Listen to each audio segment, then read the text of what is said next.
Friday night tights.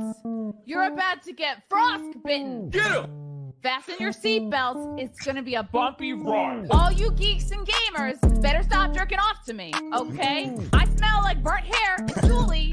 That isn't stopping you. I fuck you like you're retarded because I think you're all retarded. I see the chat. I see you in the chat. Hit an F right now. Jerking off to your girl. Frostbitten. Now press F if you're not jerking off. Frostbitten. Friday night tights. Get him! Frostbitten. Now press F if you're not jerking off. I see the chat. I see you in the chat. Hit an F right now. Jerking off to your girl. I'll wait. Weird! Do not come. Do not come. I'm gonna come. I'm not qualified. Go ahead. Make my day. Get him! Call me Beaver Barbie. Bitch, you're that goddamn ugly. I jerked off to the dislike ratio. I'm not hot to you. No. What in the heck did I just walk into? Wow. People keep confusing me for prepubescent Justin Bieber. Someone in the chat called me Eminem mid-transition. Frostbitten. Now press F if you're not jerking off. Frostbitten. Friday night tights. Get him! Frostbitten. Now press F if you're not jerking off. I see the chat. I see you in the chat. Hit an F right now. Jerking off to your girl. I'm standing up for all the women at G4. Emily, Abby, Megan, Joe, Jake, Zipper, Pockets, Scissors, Tape Dispenser, and Filing Cabinet. X-ray girl, she is a beautiful young Oriental. X-ray girl, Give me cock. Ask them the price of cock. X-ray girl, not exist for you to stroke your chopstick to. You don't like it? Go somewhere else. Peace. Right now.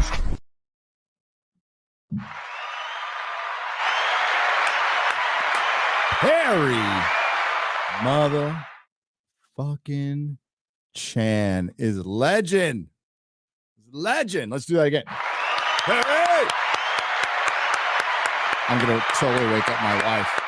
Yes, I'm not in solitude anymore. I've been feeling like a squatter because I've been living basically in this room for a month. There's a mattress in an empty room out there that I sleep in, or I don't know if it's sleep. It's rest for a little while and get back to work. I didn't do jack shit today. I'm still in my ruddy gym clothes. Went to the gym. That was about it. P.O. box. I got some cool stuff. Somebody sent me one of those the Doctor Who collector's editions, but that you can only get in the UK and Australia of season 17. Best season. Oh, gonna watch a little bit of that tonight. Thank you for being here so late. Little late night Nerdrotic. Who's here? Look who's here. Sad sack. No, I haven't moved to Texas. Well, okay. It shouldn't be a complicated question, Sad sack 75, but it is. Because my children are there. My stuff is there for the most part, except for what you see here in this room. My wife has been there most of the time. My dogs are there, but I'm not there. My cars, that's a tricky one. Quick story. I have 4 cars. So I don't know how exactly we're going to get that 4th over there. That one's a little tricky. So we got one over there now, the Yukon, but the Element, the FJ, and my wife's Chevy Blazer are still here. Yes, I have a Honda. I bought a Honda Element in 2003. They're great. Put a new engine in it. That was my comic outpost mobile. Those fuckers hold a lot of comic books. So I am going to move there, and I'll be there by the end of February, early March. I'm trying to get there as fast as I can, though. As fast as I can, because I can't take it here anymore. I'm kind of fucking done with all of it. I'm a little tired, too. I'm a little tired tonight, so forgive me. I just had a cup of coffee. I don't know if it's going to help. What's up, Chris Z? Honda Element is dope. I wish they still made them. I can't believe they don't. They're insanely popular cars that hold their value. Dog owners love them. They're great dog cars, but they're also great for camping. There's this tent that you can buy with it that comes off the back end. It's perfect for tailgating. We used to tailgate at Coachella and at the Charger games.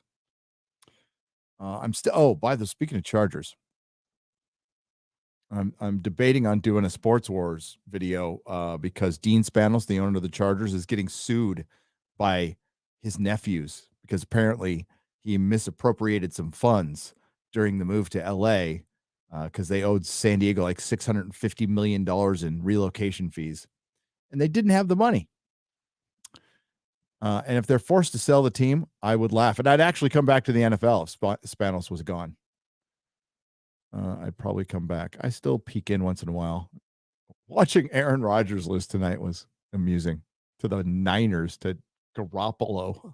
Fucking Jimmy Garoppolo. What's up, Eric K? How's it going? I won't bore you with the sports ball, guys. Judicon, how's it going? How's it going? Marby Dog, Step Bro, Basement Brothers, collectibles. What kind of collectibles do you guys got? I'm going to put the open call out when I get to Texas that I'm buying I know everybody, his mother's buying Bronze Age comics, but I'm looking for Bronze Age collections. Yes, I do have a Discord. I think Eric can put the link in. The link's in it's in the description too. Artful Codger. I do have a Discord. Thanks to Krista. Krista Nova set that up for me. She is a little sunbeam, that one. She's nice. She's good people.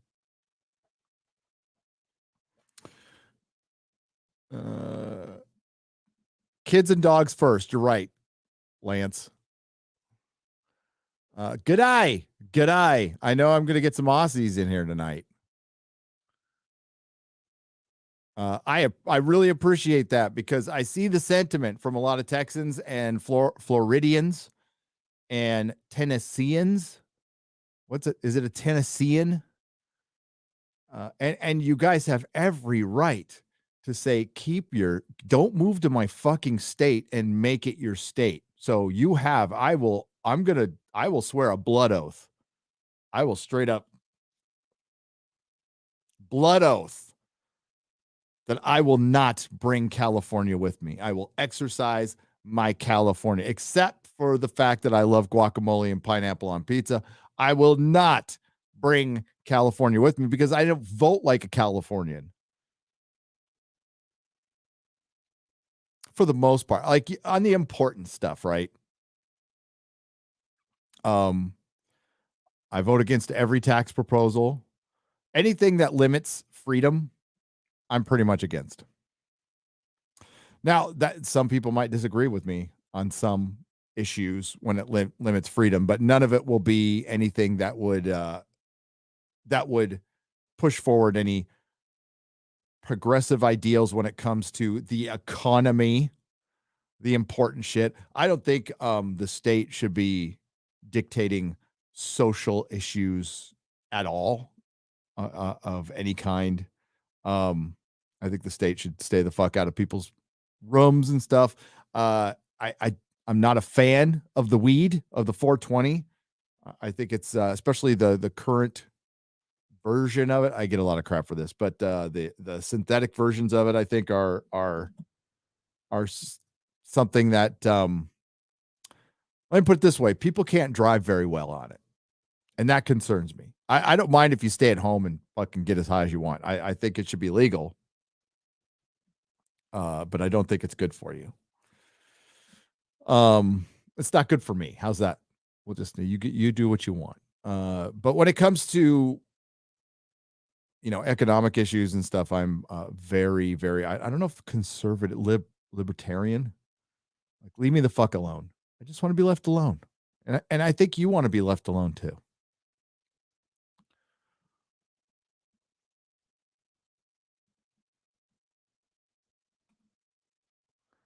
Vanilla Gorilla. Hey, I'm one of those too. Isn't that one of those racial slurs towards us? I was on earlier with Stars and Stripes are big and Stars and Stripes are big and bright. deep in the heart of Texas. Robert Watt. I got to learn that. I got to learn it. I'm going to get a big Texas flag, right? I'm going to get a big American flag and a big Texas flag, and I'm going to fucking fly those in front of my house every day. The Stars and Stripes goes up every day, not just on holidays, every day. Love this crazy country. I do.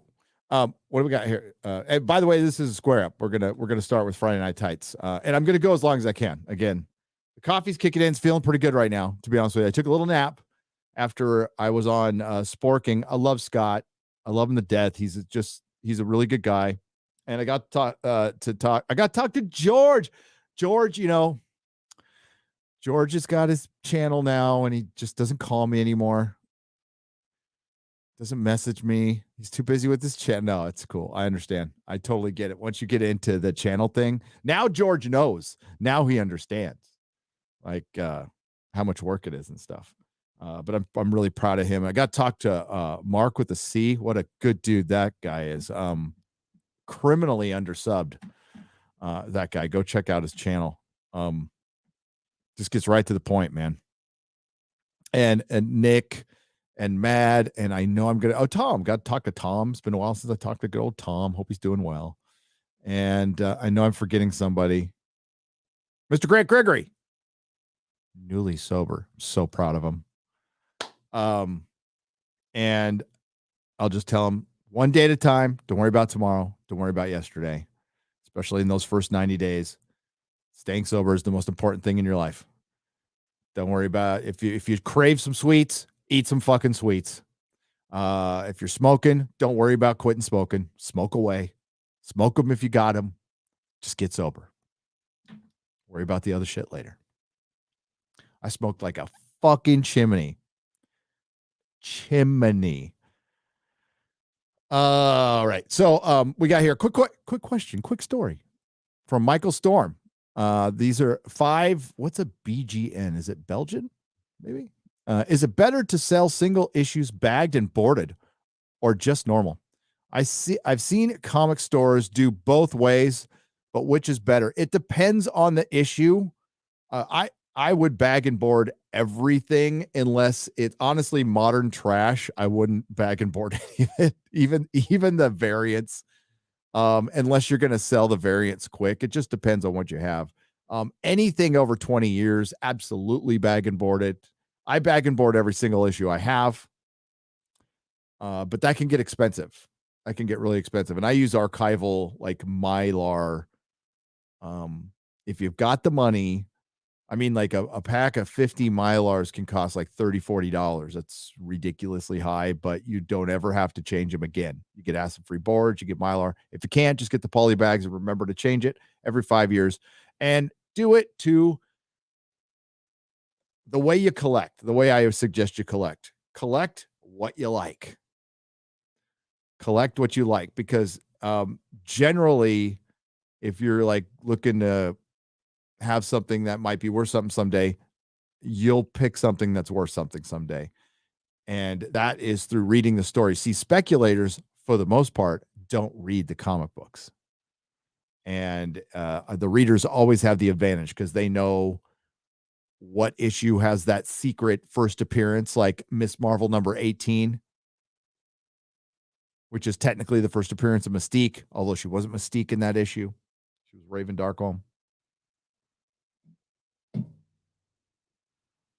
Stuff like that, But with all the Disney Plus series, like stupid fucking shit like Miss Marvel is, gets a couple $100. I'd say if you have it, sell it right now because it won't be worth anything after the series airs.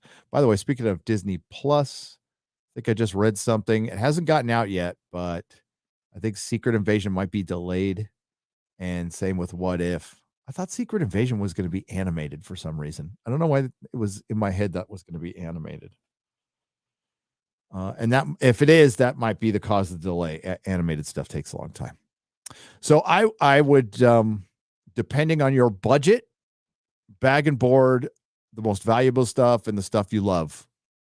Not necessarily in that order.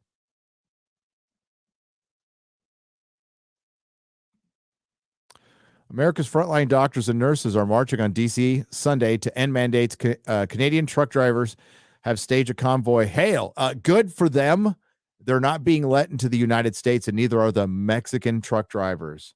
So NAFTA just went out the window. The thing that the Democratic Party championed, the worker-friendly Democratic Party that cost thousands of American jobs with fucking NAFTA. I like Canadian truck drivers. I like Mexican truck drivers. They're hardworking people too. I understand it, but we just got to take care of our own first. And if it works out after that, cool, no problem. But hail to all truck drivers from any country, because you keep everything rolling. And thank God you guys are uniting. That is fucking awesome. And I can't believe they're not letting you in. Fucking hypocrite piece of shit. Fucking Brandon. Yeah, the UK ending its mandates was a big thing. And then we had that chick on Bill Maher come out and say, I don't know, I'm sure the video went around Twitter. She basically said that, she was really into COVID. She sprayed down her food bottles after she bought them. She did everything. She watched Tiger King and she got through Spotify, which was kind of a funny joke, but then she's over it. And apparently she's over it because we didn't have data 2 years ago that we have today. And she's realizing that cloth masks don't work. And it's all been a fucking charade. And I was so fucking angry when I saw this. And people are applauding her, and all the liberal fucking Bill Maher audience is applauding her. And credit to Bill Maher. He's been calling this shit out too. But he helped usher a lot of this shit in. All I'm saying is the guy who got voted into office is the one who's imposing all these mandates. We wouldn't have any if somebody else was voted in the office. Here in California, if you would have recalled Newsom when you had the chance, there wouldn't be any fucking mandates. Now that we know that it's been a charade, and we still don't have any real numbers of who died with it and who died of it. And I don't give a shit if it's a square up. Nobody's paying attention from YouTube right now. So my wife's business and thousands of others were closed down, as we thought back then, unnecessarily, ruining lives. I mean, ultimately, it got us out of California. It woke up a lot of the country. I guess I could be thankful for that, but I'm still pretty fucking bitter and pissed about the whole thing. And if people want pats on the back for coming around, kiss my fucking ass. That's about as much empathy as I can muster. And all those people, I want you to look in the mirror and just say, I was wrong. I was wrong, and I'll never be fully vaccinated. And even if I am, I could still carry the Omicron. And we're still ruining businesses. And it's just a fucking joke at this point. Sorry, but that pissed me off today. Fuck. And it made me glad, Mrs. Nerdrotic she's moved past it. She's cool with it. She's turning the page to her next adventure, and we're pretty excited about going to Texas. So I guess it ended up okay, but oh man, dude. Thank you, Inject Some Common Sense. I appreciate it. It's good to see you here. I'm from Chicago and I want to move to Texas. Then if you can move to Texas, not everybody can. I understand that. And, Chicago, I love Chicago when I was there, but that was like a decade ago. Last time I was there. Thought it was great. Cities are fine to visit, but I don't think cities are necessary anymore. Love for understanding the difference between libertarians and conservatives. I am a hardcore libertarian, says Dalium for $5. Yeah, I'm like way more libertarian than the term conservative. I don't think that really applies to me. But I tend to agree with them more. I'm more conservative than I am a liberal to today's sense. Progressive. We'll use the word progressive. But yeah. I like a lot of the laws in Texas as opposed to the laws in California, which are insane. And we're about to get our taxes doubled to pay for health care we can't afford.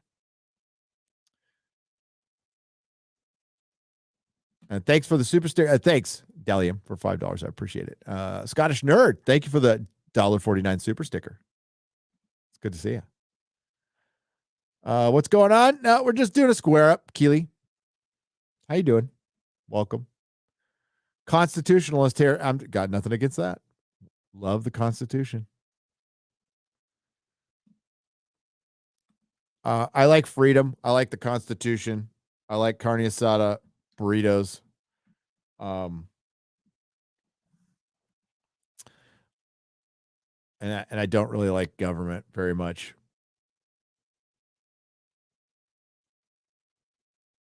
Especially when I was a ward of the state for a few years, it just tends to not, endear you to the system.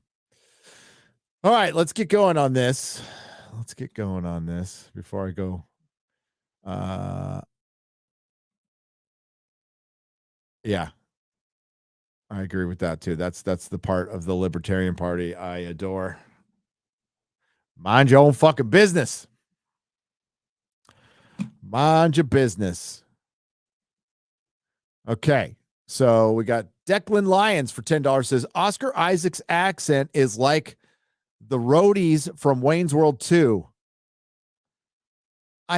I beat him deaf with their own shoes. I beat him to death with their own shoes. I can't even do it. It's so, yeah, it's, I asked Mahler, he said it was okay. So I have to defer to the Brits on that one. It sounded a little, he said it was a little on the nose. And then I said, that's most Brits when they do American accents, it's a little on the nose too. They tend to over enunciate. And I said, yeah, we Americans don't over enunciate what we say. We're to varying degrees, we don't move our mouths very much. Like in SoCal, we don't have an accent. Well, I guess there's like a surfer accent. There's like a beach and valley accent that I can turn on and off, but it's not something I naturally speak unless I was really baked. It's a stoner accent. That's kind of what it is now, as you think about it. It's not a surfer or valley accent. It's a fucking stoner accent. Dude.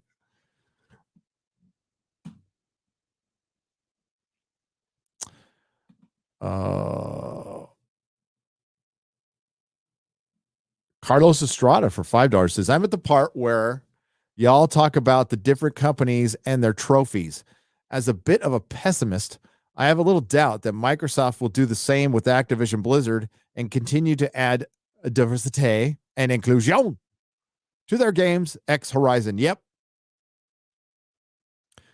I mean,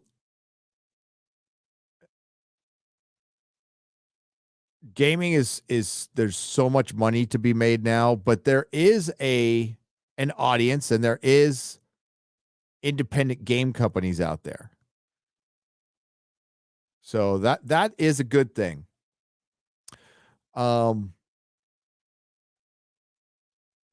Gaming's the future. If I didn't content create, I'd probably game more. But like I don't have time to sit on a game. Or okay, I've got the time. I don't want to spend the time. Honestly, the one thing I do when I relax and chill is I watch YouTube. I watch tons of fucking YouTube. Like tons of YouTube. I watched, I think, every Geeks and Gamers related video today. You get a couple of Yellow Flash videos, the 17 quartering videos that came out. Az came out with a video. Like I watch all my friends. I watch all the up and coming channels that I've subscribed to. Because I find that's the best way to support them is give them the view, give them the like. Yeah, that's what I did. But I am going to watch Doctor Who afterwards. Go to bed to that. Um, I I mean, yeah, nobody's earned Carlos. Nobody's earned your benefit of the doubt. Not in the gaming industry. Not in any form of entertainment. That's why. I mean, we talked about it on the Sporking podcast, but I do think things are changing. It's going to be it's going to be slow because 2020 was a giant setback. It was just a giant setback. So we're seeing change now that we were starting to see at the end of 2019. We're seeing more actors, more creatives call stuff out. We're starting to see conversations. I think what Lauren Hisrich did with Jeremy, half of me believes that was just theater. But I think there's a part of me that wants to believe that was genuine because it did kind of end up in a cute place until she fucking totally backed down. I talked about it on Sporking today. I hinted towards it last night. I did get a response today. I haven't responded yet. A director of a superhero film, a big one. Well, okay. No, it's not a film. It's a TV show. Reached out to me. I thought it was weird. Thought it was fake. I was on poor Nina's stream when it happened, and my wife was kind of calling me going like, what do I do? And I'm like, I'll just respond to him. And we checked it out, and it's really that person. And they want to talk. It could be a trap. It could be, I don't know what it is. I'll definitely talk. I'll talk to people anytime offline. But as I said on Sporking, I'm not doing interviews on my channel. Not unless they I can ask whatever questions I want and be prepared for me to not pull punches, but it's not anything I'm interested in doing. And I don't want to get too close to any creatives in Hollywood because I'm human. It would mess with my take. It would. It was very difficult for me to criticize The Boys. Very difficult. Because my friend co-created it. I eventually did. And he still likes me. So I didn't criticize the comic. But yeah, we'll see where that goes. We'll see if the conversation happens, and I'll let you guys know. Nobody said don't say anything, so I'm saying something. I just haven't said the name yet, but I will say the name soon. It will surprise you because it surprised the shit out of me. And it goes to show you, I mentioned this before. I think I was reviewing Happy. We had 300 subscribers, and one of the actresses from the show was watching our review, and we ended up interviewing her. And that was before I got into the culture war stuff. And Happy season 1 was great. I loved it. Dupaya Shah for $5 says, Shad, I really enjoyed your book and read it during basic training. I can't wait for your sequel, graphic novelization, and film. Have you seen The Last Duel? And will there be a Crimes Against Medieval Realism? I thought it was a 6 out of 10 movie overall. I bet you he's seen it. I don't think he misses anything medieval. Ben Rao and thank you for the $5. $35.90 says, Hail Friday Night Tights. Thanks, Gary. I've been watching some old movies because new shit sucks. Arse. Just rewatched Highlander and Highlander 2. Oh, Highlander 2. What a terrible sequel, gang. What's your best worst sequels? P.S. Ryan is my spirit animal. Besides Highlander and Highlander 2, Jaws and Jaws 2,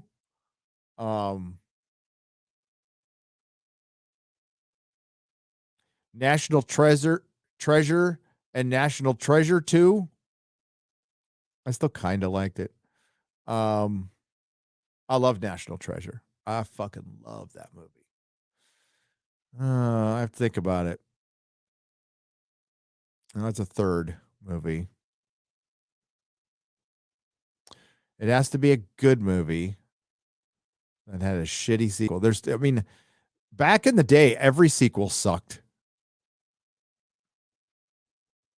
Caddyshack 2.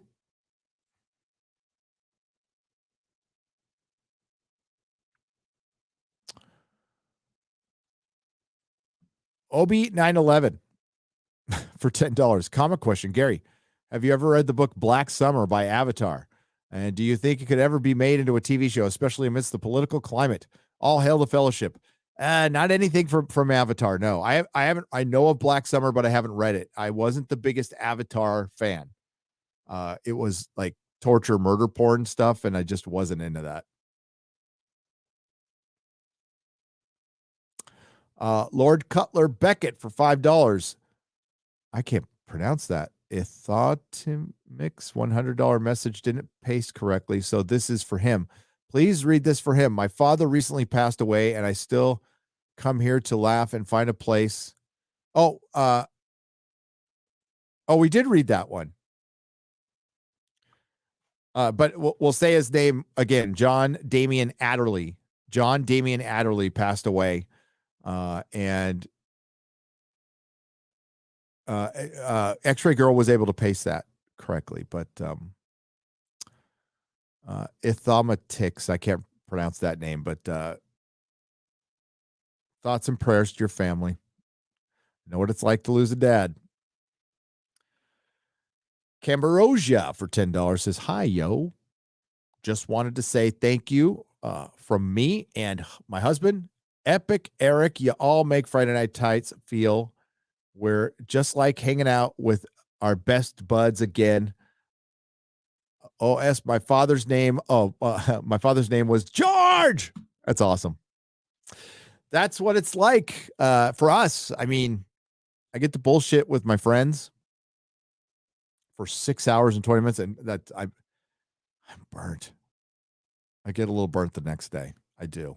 I'm not young. I don't have that Ryan energy.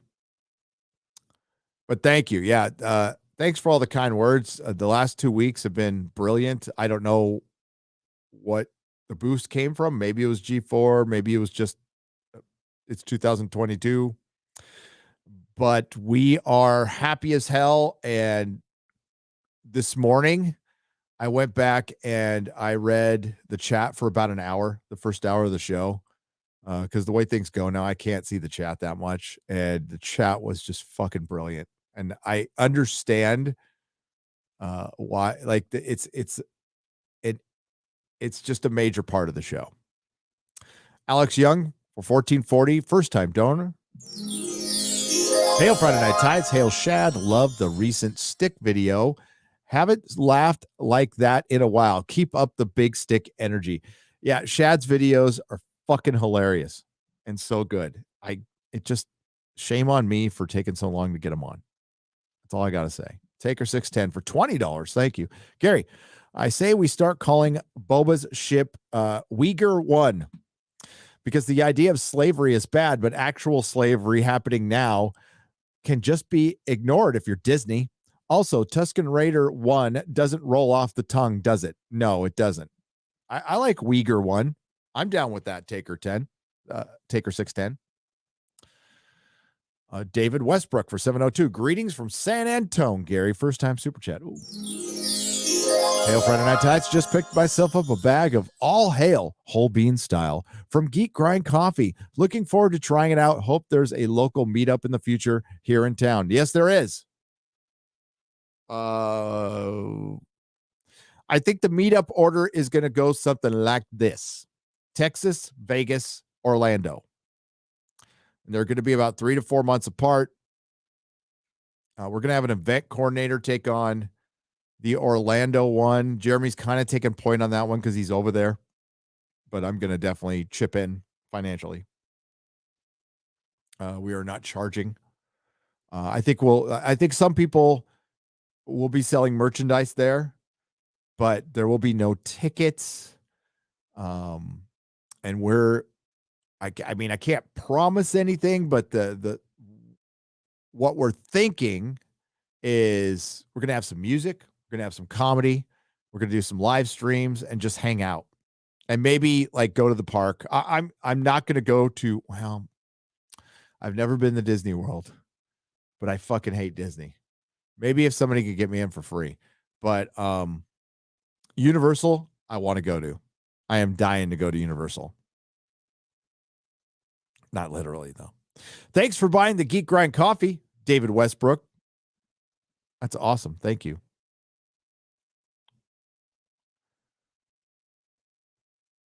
Lord Cutler Beckett, Alex Young, David Robert Lewis. Been writing a novel since 2007. After 68,000 words, I've restarted it for the third time. No excuses, but it's tough when building a big world. All hail. Check out my short story on Kindle or audiobook or on YouTube, The Golden Staircase, A Dog's Perspective. Excellent. Again, that's The Golden Staircase, A Dog's Perspective.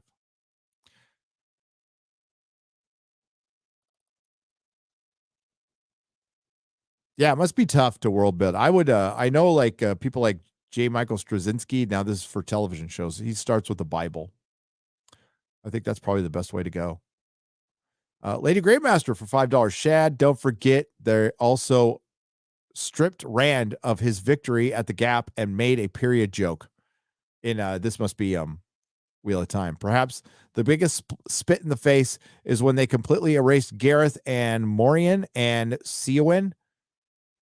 So Morian and Seowyn could scissor. God forbid we have strong, chivalrous male. No, chivalry is patriarchy, and it's bad. And you know what? If you want something that subverts the trope of chivalry, A Song of Ice and Fire. It exists. If you want something that's Game of Thrones, watch Game of Thrones. Read A Song of Ice and Fire. I mean, it's not finished yet, but it certainly does that stuff. Vojak, how do you pronounce that? Vojakaba for $5. Sorry. If this works, hello to you all. Have a nice night. You're doing great work, raising up my spirit every week. Cheers. You raise our spirits too. You do. Jeremy called me. He's like, dude, we did 12,000 again. I'm like, no, what the hell? And we hit like 100,000 views like a few hours after the show. That's my Discord. Yeah, it's crazy. David J. Westbrook for 702 just picked up some Nerdrotic All Hail blend from Geek Grind. This was the rest of the $25. Oh, thank you, David Westbrook. I appreciate it. 702. Sparky TA8 for $3. Is that bear from Deliverance? Squeal like a pig. Oh, Cocaine Bear. Rest in peace, Cocaine Bear. If there were once black hobbits, then no later non-black hobbits, logical conclusion is that the black hobbits evolved to be white or became extinct or there was a genocide. Southeastern Kaiju for $5.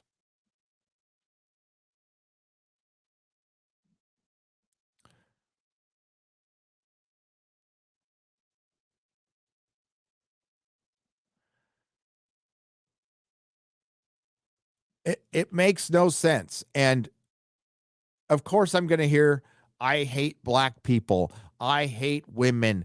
I hate Asian people when I want one story to remain true. I'm not asking for more men, more white women, any kind of libertarian or anarcho-capitalist or constitutionalist or conservative politics to be put in it. I just want the story to be the story. Just stay true to the story. Based on what I've heard, this must be a prequel to the books and not the films, which makes no fucking sense why you would take a visual medium and expect it to be a prequel to a sequel that you're not adhering to. It will not fit unless they want to remake The Hobbit and The Lord of the Rings, which I know that's what they want to do. I absolutely know that's one of it. Not that I've heard any information. It's just pretty easy to figure out. And they make this series. They succeed. Christopher Tolkien's gone. They throw some cheddar at the Tolkien errors, and they say, sure, why not? I know they would have to work out. Well, yeah, I don't know who's got. I'm pretty sure Amazon has all the rights now. Like they have them all. They got to get that MGM thing worked out. That purchase of MGM. I think that had a lot to do with it.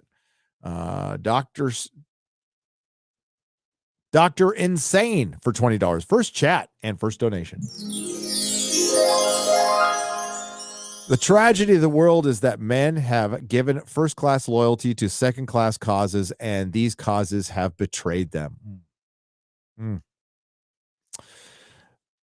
Men send Thespian for $5. I look forward to this meeting of the minds every week. This is the new fellowship. Excellent. Q-Dog 1994 for $3. There is a Gary, here is a study on the most searched anime in each U.S. state. You already know the most popular one. A Demon Slayer? I have no idea. Who the most popular anime is here. I don't know if I can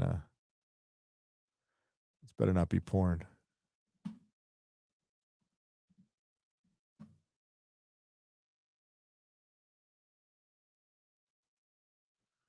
Oh, One Piece. Okay. There you go. Probably outsells the entire American comic book floppy industry 3 times over. RJ Spain for $35. Woke at its best. New biography on Martin Luther King Jr. starring Elliot Page as MLK, RuPaul as Corette Scott King, Leah Thomas as Jackson Robinson, Ellen DeGeneres as Ralph David Abernathy, Chris Pratt as Malcolm X, Juicy Smollett as James Earl Ray. Oh, no. Zen the Biscuit for $5. In 2006, Blue Collar TV did a PC Dukes of Hazzard skit, and everything going on today was in that skit. Y'all should give it a watch. I remember Blue Collar TV. I watched it because I was I don't know, was I blue collar? I was a small business owner then, but I've been a blue collar guy most of my life. Low watermark for $50. Since we can objectify the women on FNT, here's to the X-Ray Girl and Chrissy Mayer. There you go. There you go. Sure, objectify the hell out of them. Southeastern Kaiju for $5. My hypothesis, the rise of drugging school-age kids in the 90s has resulted in a generation of adults today who are functionally incapable of dealing with things that don't go exactly their way. Also, they lack any curiosity and history. Change my mind. Not going to change your mind, Southeastern Kaiju. Why would I do that when you made such a wise statement that I largely agree with? I will add an addendum to your hypothesis. It's also Generation X who was drugged up. My generation was drugged up as much as the generation in the 90s by the boomers. So the boomers created this mess. Forgive me, I'm sure there's some boomers in my chat. You're the good ones. We're not talking about you. We're talking about the bad boomers. The generation they were called the boomers. So they lasted forever. They had power forever. And we were the first generation to not do as well as the previous. Now the Zoomers are improving on that, and thank God. And it turns out they're going to be more conservative. Thank God. But my generation created a lot of this mess. So I am very critical of the boomers, but I'm as critical as Generation X for creating this shit. We are whelping the little monsters that are on TikTok right now, and they're just flat out crazy. And it's because we went from being latchkey kids to daycare kids. I mean, like, it's better to leave your fucking kid alone than to be in daycare. And I mean, past a certain age, obviously. But I was going home alone starting in fifth grade. I just get off the bus. The bus stopped a block from my house. I had a little, I'll never forget it. It's like a yellow vinyl latch that I hooked to my belt with my key. And I'd get home. I'd have some cereal. I'd turn on Bugs Bunny. I was supposed to be doing my homework. And I watched Bugs Bunny until like a half an hour before my mom was going to get home. And then I'd rush and do my homework. And then I'd turn back on Star Trek because Star Trek would start. That was every day after school. But no. But yeah, the whole, it wasn't called Adderall. What was it called? Was it Ritalin? What were they giving the kids? Dexedrine. Dexedrine. So Dexedrine was our Ritalin, and it's straight up like diet pills. I see irony for $5. Esports are mostly white because black people are too busy playing real sports. Is it esports like gambling, or is it like watching League of Legends? I don't know the difference. My kid is into League of Legends. Jordan Recco for $28.73. Hail, I recently went fuck it and bought the complete Dark Horse Cyberpunk 2007 9-inch Cyberpunk 27.7 figure, and thinking about ordering the new Hot Toys Johnny Silverhand 1/6 figure. That one is good. It looks awesome. As you are terrible influence, for which I thank you. Hail. Yeah, he's been a horrible influence on a lot of us. Now, I had Hot Toys long before I met Az. But like, honestly, there's some that you saw behind me. They were in boxes for 10 years. Some of them 10 years. You think Kevin Feige wants more female leads so he has a bigger pool to draw for a mistress from? Really makes you think. These hands for $5. I could at least respect that. But no, I don't think that's what it is. I think Wonder Woman happened. He was embarrassed. And the Me Too Time's Up era happened. And there was a lot of people who had a lot to hide, maybe including Kevin Feige. And they decided to make up for things. We'll just say that. Here's the problem. Fucking, Monica Rambeau could have been a good character if you didn't make her insufferable.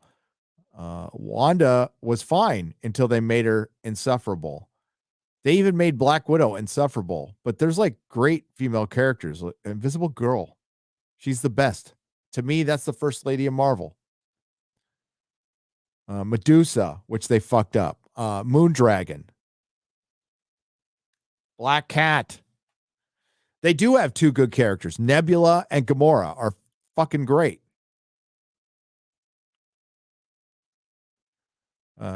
Tigra. Tigra's cool. Hellcat was cool. They fucked that up. Miss Marvel used to be cool. Disney can't write good stories because they and the activists that write for them don't know the difference between heroes and villains. Robot Dues for $10. That is a great point. You can't write heroic stories if you don't believe in heroism. If you think it's a silly ideal or a patriarchal ideal or a fascist ideal, which is what they do. Reject modernism.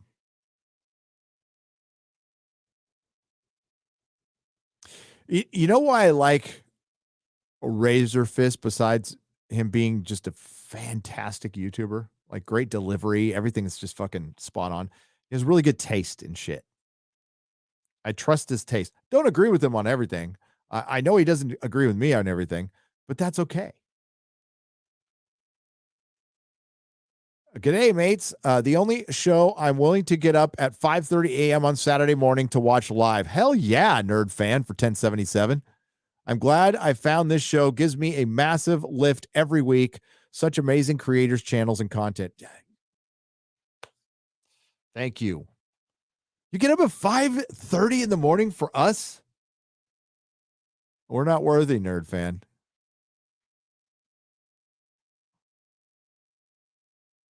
You know, Jeremy talked about this, 5 years ago, and using his words, he was in a dead end retail job. 5 years ago, I was back selling auto parts for, it was either Chrysler or Toyota, and the job was okay, but I mean, it was dead end for me because it's something I had already done. So I'm technically a journeyman in the industry. I can do parts in my sleep. I mean, not that I've ever been like this massive gearhead. I just learned the job. And yeah, I have, even though my memory is shit, the one thing I can remember is numbers and number sequences. So it helps with that job quite a bit. And yeah, I got really good at it, but it was a lot of repetitive stuff. That's what parts is. You're selling basically the same shit over and over again. But it was dead end. You talked, Drunk 3PO tells the story. He was doing his charity thing, just kind of motoring along in life. None of us were in like a bad place. We were just, just regular folk, just going to work every day. And then like now the directors of fucking movies are calling me, and Jeremy's on Daily Wire, and it can happen to anybody. And I think that is the future of entertainment. I can honestly see the future of entertainment being, let's just listen to people chat.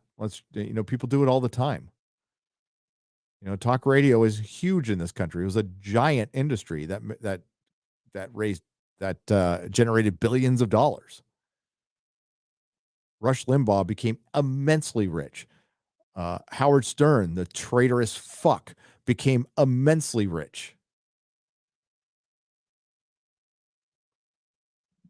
Every town had their wackadoo morning radio. And then, podcast. Look at fucking Joe Rogan. He is Johnny Carson. He is our Johnny Carson, but better. And I like Johnny Carson. Massive respect to Johnny Carson. Loved him. But Joe Rogan is something else. And I would rather listen to a Joe Rogan podcast than anything, and I'm a big fan of his. My favorite episodes are the ones with Randall Carlson. They are so good. And Graham Hancock. Freaking Art Bell. Like if I have an inspiration, it's probably like Art Bell. It's somebody I listen to just every single night. I did whatever I could. He used to sell cassette tapes of his shows. I bought the cassette tapes. When Napster started, I downloaded every freaking Art Bell thing I could. And I have a massive Art Bell library that I still listen to. God, I miss that guy. Ava Johnson for 1987. It's my 45th birthday on Sunday. Well, that is in 9 minutes. Happy birthday, Ava. And since I live in Canada and I'm not vaccinated, I can't actually go out and celebrate. Well, fuck that. So instead, I'm enjoying some pizza and beer with some of my favorite YouTubers. Happy birthday, Az. Cheers all, and hail Friday Night Tights, and hail to you. Happy birthday, Ava. Az's birthday is this Tuesday. He won't tell me how old he is. He's like a chick. He's like a fucking chick. He won't tell me how old he is. It's like, you ain't older than me.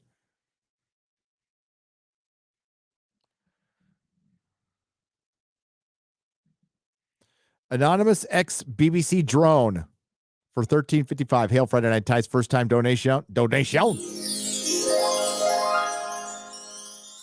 Oh wow! I'm no longer working at the fake BBC. Finally snapped with the CRT being forced on the staff by neon-haired HR and self-hating liberal slacktivists. I'm sad to see what it's become. Might share some more info, but need to be cautious. Yeah, I mean, dude, if you just want to talk. Sorry, I'm assuming you're a dude, but I dude women too. Gary at nerdrotic.com. People email me all the time. And I there's a lot of stuff I could say. But I don't need to. Sometimes people just need to talk. But yeah, be careful first. Don't get sued. Don't get anything else. I could tell you I would not be able to sleep at night if I ever cost somebody their job. Nothing is worth that.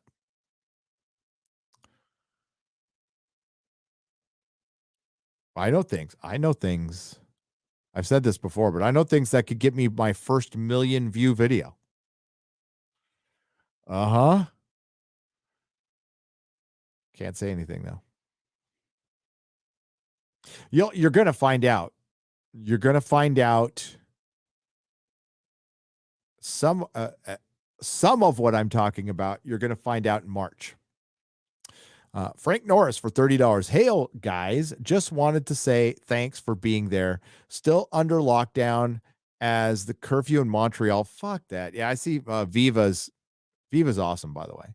Such great videos. I've seen his stuff. Oh, and ask Chrissy if she's okay with a hot Canadian banker.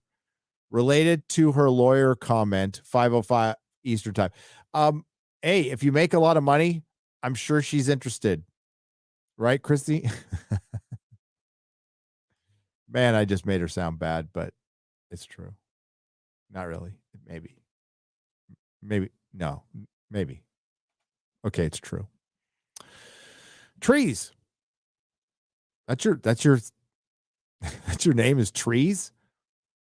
Makes me think of the Rush song. I love that song. There is trouble in the forest. $5. Have seen the new logo for Star Wars gameplay overview. It seems like a very interesting step up from the original. If it's of quality, that will be a step up from anything Disney Star Wars. Did you hear? Star Wars Theory added Jar Jar Abrams on Instagram and said, "You suck, bro." Now, I don't know what caused this. And I know I'm going to sound like a douchey hipster. I've been doing that a long time.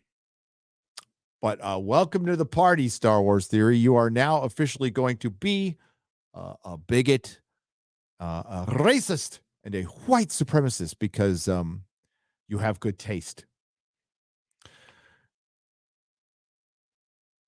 Yeah, it's kind of weird, right? Ari O'Callahan de Jure 06 for 567. Longtime lurker, first time donation. Love the show. Ireland lifted restrictions tonight. Now I can go and see Spider-Man. Whoop! Living my best unvaxxed life. Hey, from Ire and Damien, stay safe, guys. Stay safe to you. Enjoy Spider-Man. It's a good movie. Manowar 665, the neighbor of the beast. Oh, we said that one. I can't say that word. Maca chocolatitions. That was terrible. Seabic for $10. Hail, can you check on Az's sanity? After the last Batwoman review, I think he needs an IV of quality entertainment to survive. He does that. He goes and checks in on stuff just as I do. You have my promise, because I promised Perry, I will be reviewing something good, something that I love very soon, but I have to do Picard first. It's coming out March 3rd. So I now have my deadline. I got to come out with something. Did you know a Picard trailer hit last Friday? Bet you didn't. Guinan was in it. a much bigger version of Guinan. Robot Deuce for $10. $10 to objectify all the ladies on the show. Also, Az and his miniature. Thick thighs save lives. Task 7107 for $10. Kapow, kapow, kapow. That used to be the neighborhood I was in San Francisco. Ferret for $10. Hail FNT, bring on the Az rants. He ranted. He did. All right, now I'm going to check the chat over here. See how y'all doing over in there. Hi. The color Picard. Oh. We got 100 Norwegian krona from Kim Husby. Let's see if I can highlight that, Kim. Hang on just a second, okay? Kim. There you go. Right there. Hi, Kim. Oh, look at that nice couple in there. Hail, setting aside the morning newspaper to listen to this stream. Kids are roaming about. Warm coffee in my cup. The sun is coming up and Nerdrotic is on. Life is good. Good morning from Norway. Oh my God, you're listening to me in Norway. That's so weird. That's so cool. And you can see the sun this time of year too. That's even good. Look at them. Look at those two. Adorable. Thank you, Kim. Enjoy your cup of Java. Keep an eye on those little rugrats. Hope life is good for you there. It is midnight on the west coast of America, here in California, San Diego, North County, a town called Escondido. It's kind of nice here. It was a beautiful day today. Oh, my God. It was 75 degrees, not a cloud in the sky. Gorgeous day today. We have Enchant Design for $20. Let's talk about sexism in gaming. Woo! Love sexism. Yeah. Go, Frosk. It's weird.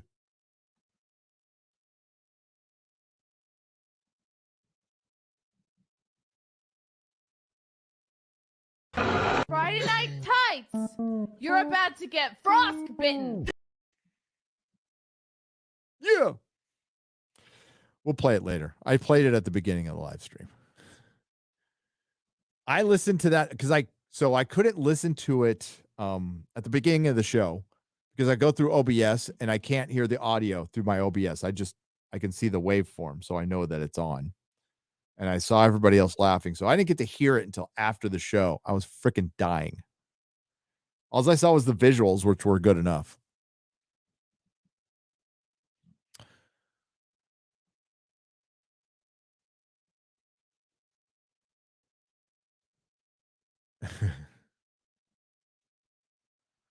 F's in the chat if you're jerking off to your girl. All right, here we go. Hey, oh, I read that one. Read that one.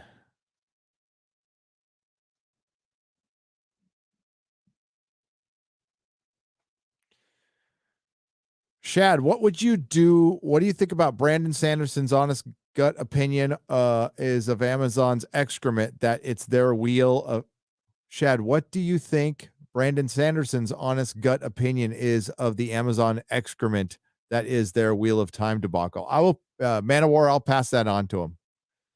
I'm going to have Shad back so he and I can geek out over fantasy series.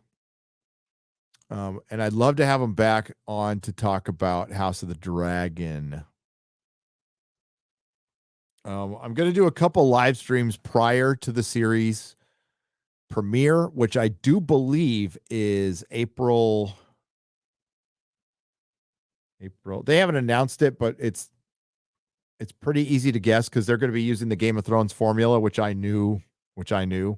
So we should be getting a trailer in the next week or two, like a real trailer, and then we'll get like one a month up until March. I believe it's going to be 17th. It's going to premiere. It's either the 10th or 17th. It's going to be the middle of March. Sunday, 6 p.m. HBO is going to try to recapture the magic.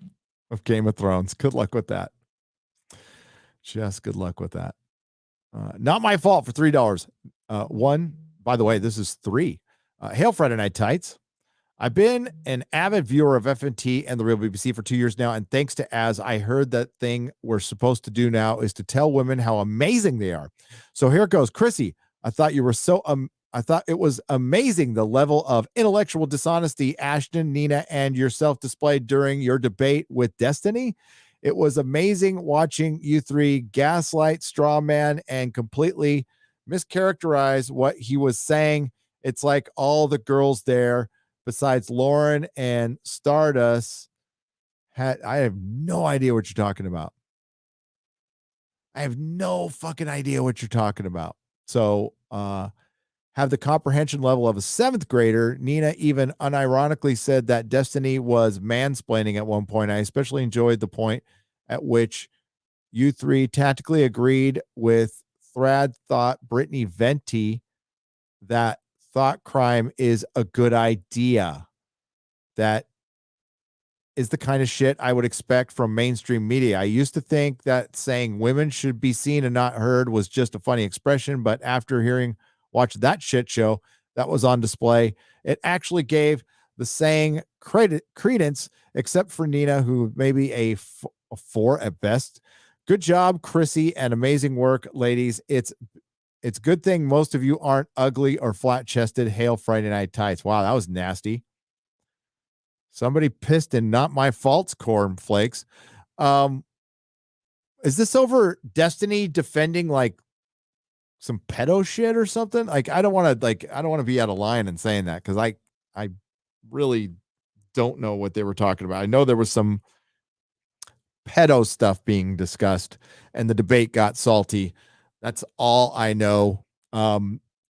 Yeah, I would recommend directing that to Chrissy, who is perfectly capable of answering it herself.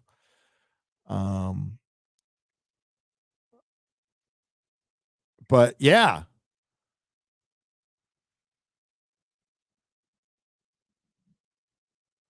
Makes you wonder who Not My Fault is.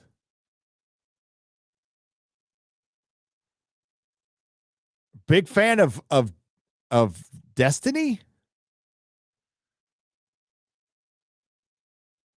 Who in the fuck is Destiny? See, I don't know who some of these people are. Let me see.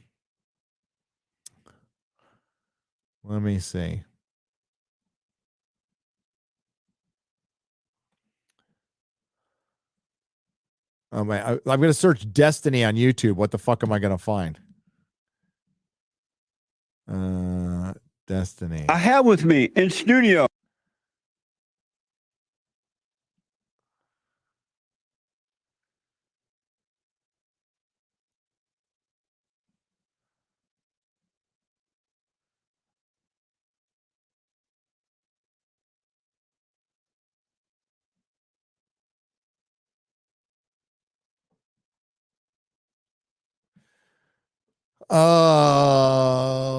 Does liberalism require?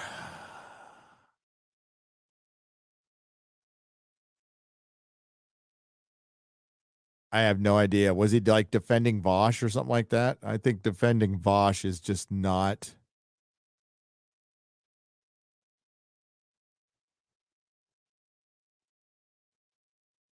a place I would ever go. But yeah, I have no fucking idea. I'm not going to waste any more time on it. Thanks for the 6-part super chat. That was fun.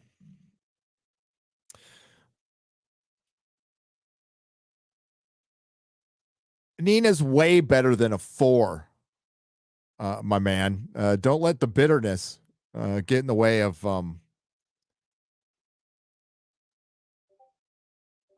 objectively rating beauty. And yeah, I have no idea. I wasn't at there, so I can't say much on it. I'm just saying this sounds like the biggest Destiny fan of all time. Almighty Ace, $5. And I have no idea who Destiny is. I just went to his channel for the first time and I haven't watched a second of it, so he might be right. I have no fucking idea, but I stand by Chrissy and Nina. They're friends of mine. So, hail Shad and Oz. Been watching the main channel for years, and Oz has been a joy. Team Oz since he came around. Nathan as well. By the way, Oz, when you turn that far into muscle, can we all call you Mini Ben? Ed Star for $10. Gary, I need your wisdom for 2022. Things are just getting weird. Wisdom for what? You need some general wisdom? I don't know if I need a specific question. And I don't know if it's going to be wise. It could be completely stupid. I don't know. That's a lot of pressure, Ed Star. No, thanks for the $10. But if you have a question, Gary at nerdrotic.com. Gawker's Death Rattle for $5. Gary, please shout out Shad. Oh, I can't do this. Is it Machikoshalations? Machikoshalins. I can't shout it though, especially since my wife is asleep. Love the show, brother. Keep rocking it. And I hope you and the missus find your place in the sun without human waste landmines underfoot. Well, we're leaving it. Lots of human waste around here. Lack of actual images of Amazon's Lord of the Rings tells me all I need to know. I expect Galadriel to be leading an all-female army of elven archers that with that stupid side-shaved haircut. Yep. Jester of Roanoke, I completely agree with you. And there are signs that this is actually going to happen. I don't know about the all-Numenorian army or the all-female army, but of warrior Galadriel, count on it. Lady Greymaster for $5. Wish I could afford more. No, Lady Greymaster, you're fine.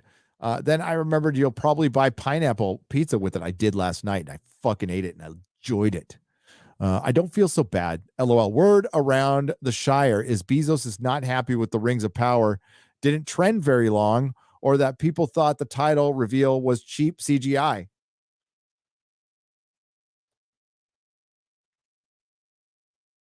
How could somebody has inside dope on Bezos? He's not even at the office that much anymore. I mean, he doesn't run Amazon.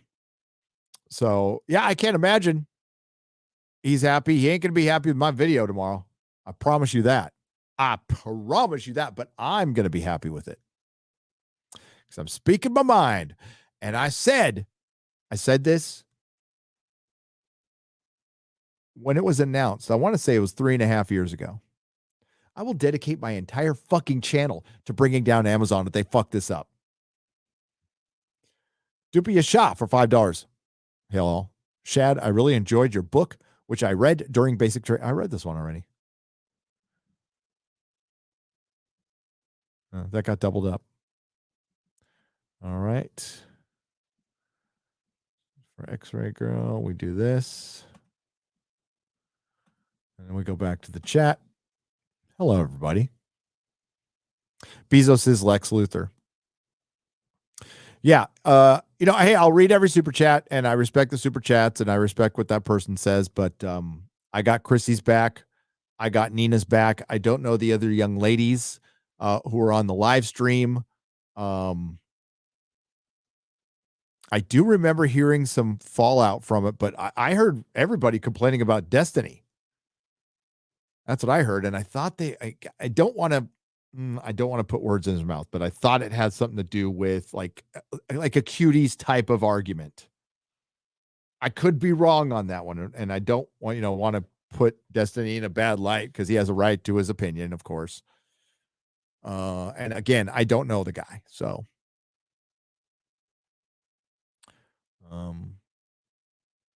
like if you want to super chat like Friday Night Tights with that stuff, fine, but I think it'd probably be best to ask Chrissy that question directly, unless you wanted to like make a big scene on Friday Night Tights over an opinion you didn't like, which you have the right to do.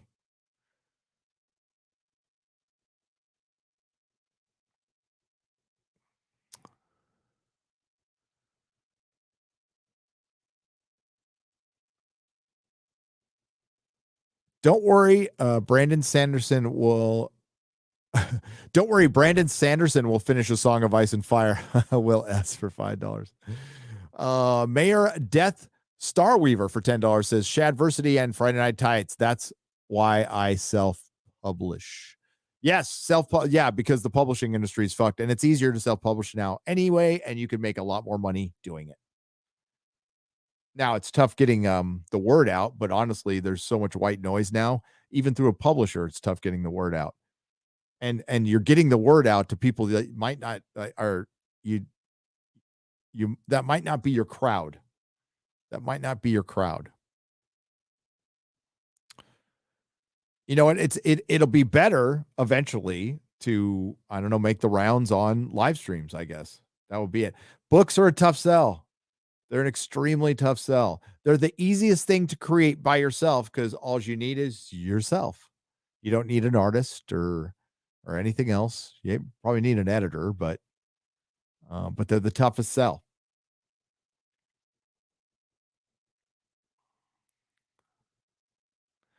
Wheel of Time show was so bad, I stopped and read all 4 books in 2 months. 14 books in 2 months. Went back to finish the show, and the first episode, lesbian sex scene between 2 characters that never happened in the book.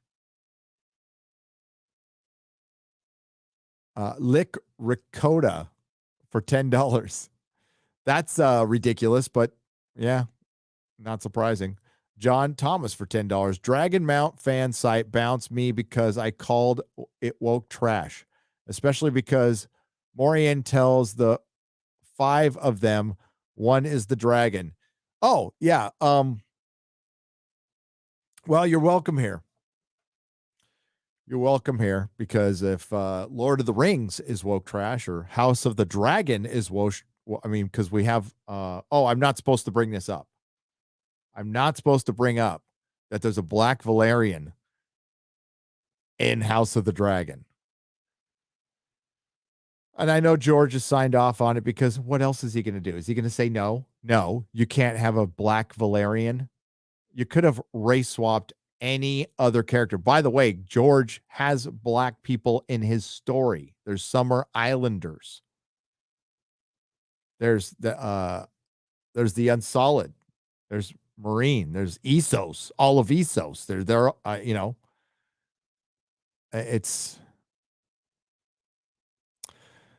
But the Valerians, to be of Valerian descent, it's a sea snake, so he's not like pure blood Valerian, but they're all fair of skin, purple eyes, blonde hair. So they gave him blonde hair. And then there's a paternity issue later that one of his heirs, he's the grandfather of a son. They don't know who the lineage is. Well, it's going to be pretty easy to guess now. It's going to be pretty easy to guess. They're going to go, that baby is a little bit of a darker shade than the other one. Guessing I know who the dad is.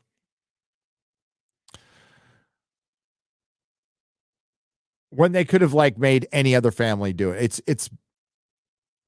It was a strange move, but it's about equity now, and it's not about equality or quality. And there's 2 guys I respect running the show. But I think there's so many restrictions in Hollywood now that even people with talent are having a hard time getting stuff done. Thank you, Joe M, for the $24.99. You guys are killing it today. As always, appreciate all that you do. Hail Friday Night Tights. Hail the Mutant Pooch. Hail to you. Hot Grape Studios for $5. Hail Friday Night Tights and greetings, Shad. I am a member of the LDS Church myself, and I currently writing my own series of comics to inspire others. Excellent. The Red Asia will guard us from the toxic masculinity, says Darius for $2. Ozymandias for $5. Pineapple on pizza, steak wellness level. Jordan versus LeBron. Thoughts? Pineapple on pizza, yes. Steak wellness level, medium well. Jordan versus LeBron. Fucking Jordan. Not fucking Jordan. I mean, I don't want to fuck Jordan. I mean fucking. Like, he's fucking awesome. So pineapple on pizza, yes. medium well. LeBron, I mean, even comparing LeBron to Jordan is laughable. It's a laughable prospect. One is eternally a child because he was pampered from a very early age, and one's an assassin. I mean, I fully believe that if Jordan was in the military, he would have been an assassin, like literally an assassin. So, yeah. Gatekeep pizza, keep pineapple out. No. Alzagoth, no. Pineapple belongs on pizza, says the common nerd for $4.99. Thank you. Minor Zircon for $2 says pineapple on pizza is the best.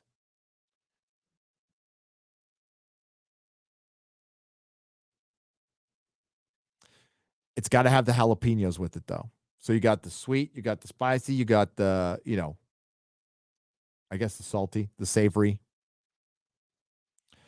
It's for adults, somebody who doesn't eat, when they go to a restaurant, somebody who doesn't like Jeremy, who like picks up the paper menu that has like corn dogs and chicken nuggets and French fries and fish sticks and a plain hamburger. And then you get out little kid seat for Jeremy to sit in. United Confederation of Pizza Normality for two British pounds. Surrender, Gary. Are you new to the channel? Do I look like the kind of guy who surrenders? I will die on this hill with the taste of pineapple pizza in my mouth.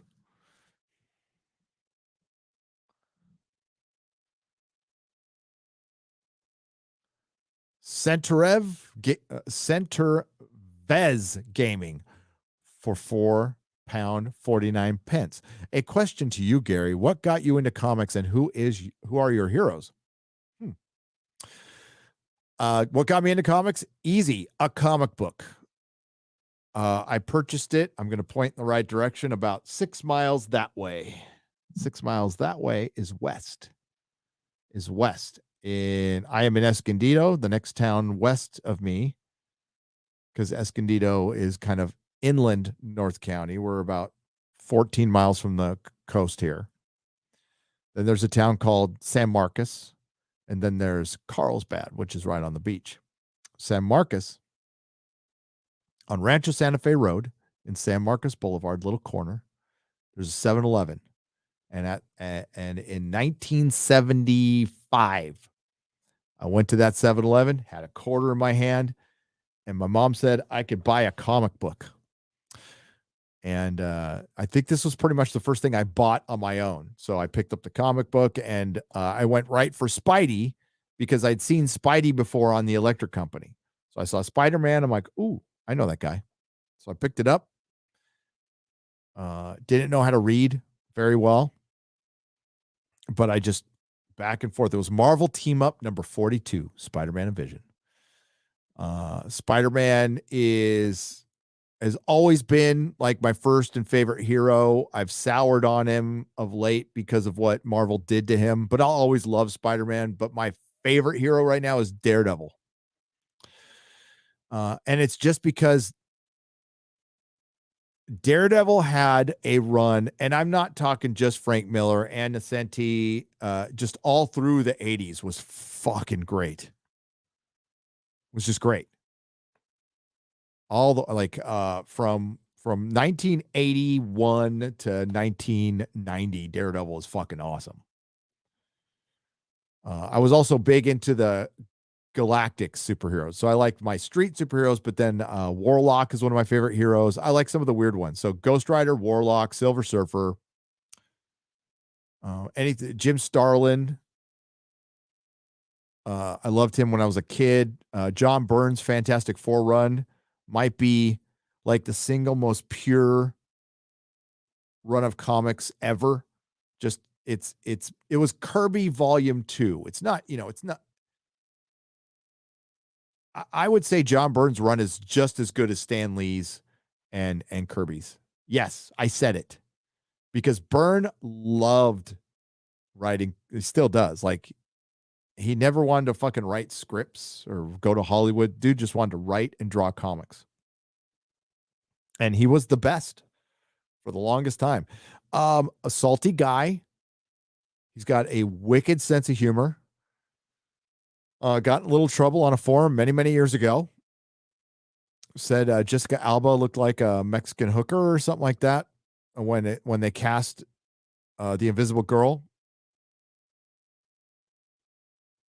He wasn't down with the casting, obviously. But I think the guy was just fucking awesome. And I got to talk to him once, and I traded. I had a Thing 1-in-1 sideshow head bust. The one where he's got the cigar. It's very fucking hard to find. I traded that. It was hard to find 10 years ago. It's impossible to find now. I traded that for an original piece of art that I sold for cocaine. It's fucking one of the greatest regrets of my life because he drew it just for me to my specifications.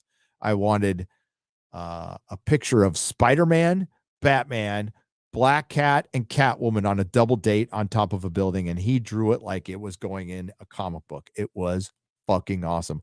I do have a copy of the picture. Somebody managed to copy it somewhere. I don't know who owns it now. If somebody's out there who owns it, if you want to sell it, I would buy that back double at what I paid for it just to have that back. But I don't know who owns it. And they probably wouldn't sell it anyway. I have the picture somewhere. Just talking about it bums me out, dude. Addiction's a motherfucker, man. But who are those are my favorite heroes. Heroes in real life, my dad. My wife. My wife's dad. He's gone now too.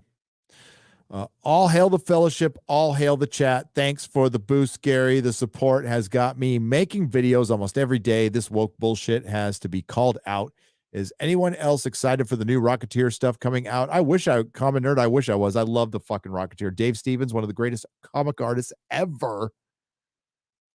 His Pacific Comics run of Rocketeer is chef's kiss. Perfect. Thank you for the $19.99, but I can't be... Go back and watch the movie. The movie's great. The Joe Johnston film is fucking great. Minor Zircon for $5. As I'm buying that pillow, and I will hug it in the buff. Okay. Thanks for sharing. Exiled Martyr, 96 for $5. Some guests I recommend for Friday Night Tights are Gina Carano, Joe Rogan, Jordan Peterson, and Tom McDonald. Yes on all. Joe Rogan doesn't do guesting. Oh, yeah, he does. But I don't think he'd do it with me. I think we could get Jordan Peterson on someday. I think we could. Gina Carano, maybe. If she wants to come on, no pressure. I'd talk to Tom McDonald too. Why not? Let's try it. What do you say we try it? The worst they can say is no. John Thomas for $5. Hey, y'all, hear about the Bloomberg article on the jab? Fourth booster, one shot to rule them all. Yeah, I can't believe they... If you got the vax, cool, no problem. I'm not judging you. I didn't. And I have been to meetups. I have been on planes, not a train. Yeah, I have. I've been on trains, planes, and automobiles. And I haven't gotten it. I just haven't. Now, that could have something to do with the fact that I had, you remember the bird flu 12 years ago? I got that. My wife and I got that at Disneyland. There was actually a breakout of it at Disneyland. And we got it. And I ended up in the emergency room I went through 3 bags, IV bags, 3. I was feeling kind of okay. My father-in-law was visiting, and then I almost passed out. And they're like, oh, we should take him to the hospital now. And yeah, it was fucked up. I was sick as fucking dog. So yeah, it might be that we just have, I guess, I don't know, the antibodies or something. Not really sure. Or maybe I just haven't gotten it yet. Nightmare Gamer for $5. Hail Nerdrotic and cool YouTubers. Keep up the fight. Why is X-Ray Girl eating? I didn't notice. No, because she's hungry. She can eat as long as like she's not smacking in the microphone. That is a no-go on my show. Exile Martyr 96 for $5. 3. Oh, this is like totally out of order. Hang on, Exile Martyr. I'll get this going. We'll do this right. Where's number 2? Where the fuck's number 2? There's 3. There's 4.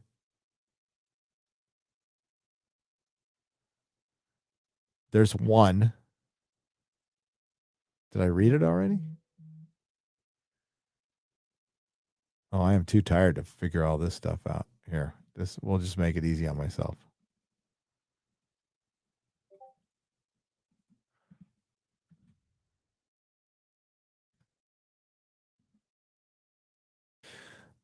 Okay, we're missing 2. Maybe you forgot to put it in. All right, so we'll just do this. Number 1, if you love Cocaine Bear, you need to look up Meth Gators. Oh, here's 2. There is going to be a movie about the Jan 6 incident by Adam McKay and Billy Ray. Yeah, it's Adam McKay's a massive fucking Hollywood lib elitist piece of shit. So I'm sure it's going to be how dangerous it was. And you know what? We need to crowdfund a movie on all the fucking riots. Maybe a Kyle Rittenhouse movie. Why don't we crowdfund a Kyle Rittenhouse movie?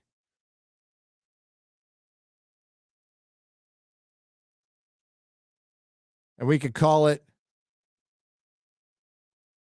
The Fortunate Death of a Pedo.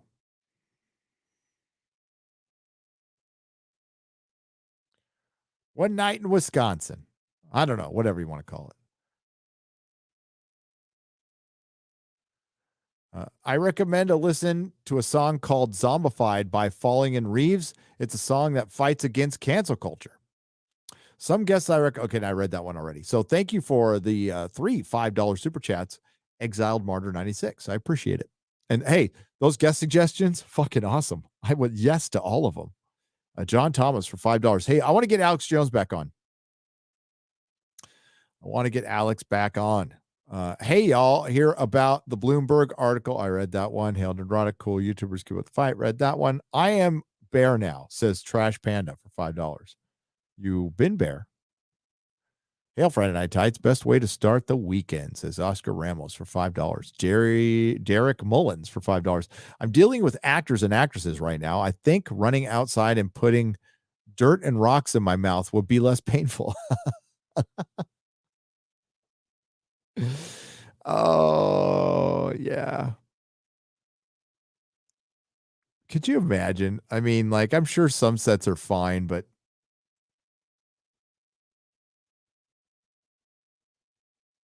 you deal with actors and you're like, there's people starving in the world, and there's some fucker whining about his trailer being too cold or too hot or not getting enough cocaine or whatever.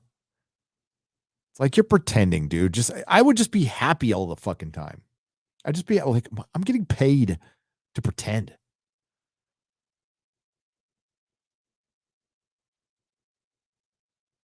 Phantom Kit Sun Zero for $5 with Shad here.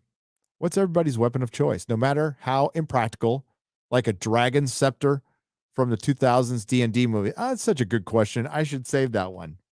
X-Ray Girl, save that one. My weapon of choice.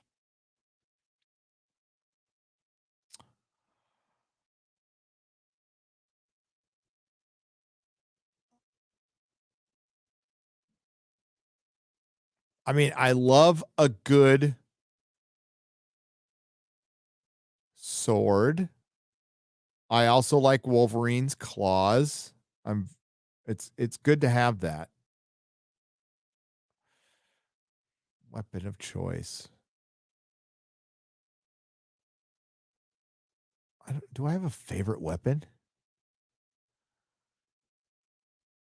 Oh, I do have a favorite weapon, and it's one that I made up. It's actually something I created. They did something similar in Runaways, but I created mine thing first. So, God, I got to go through a long story here. This is before like the current era with women. So, when I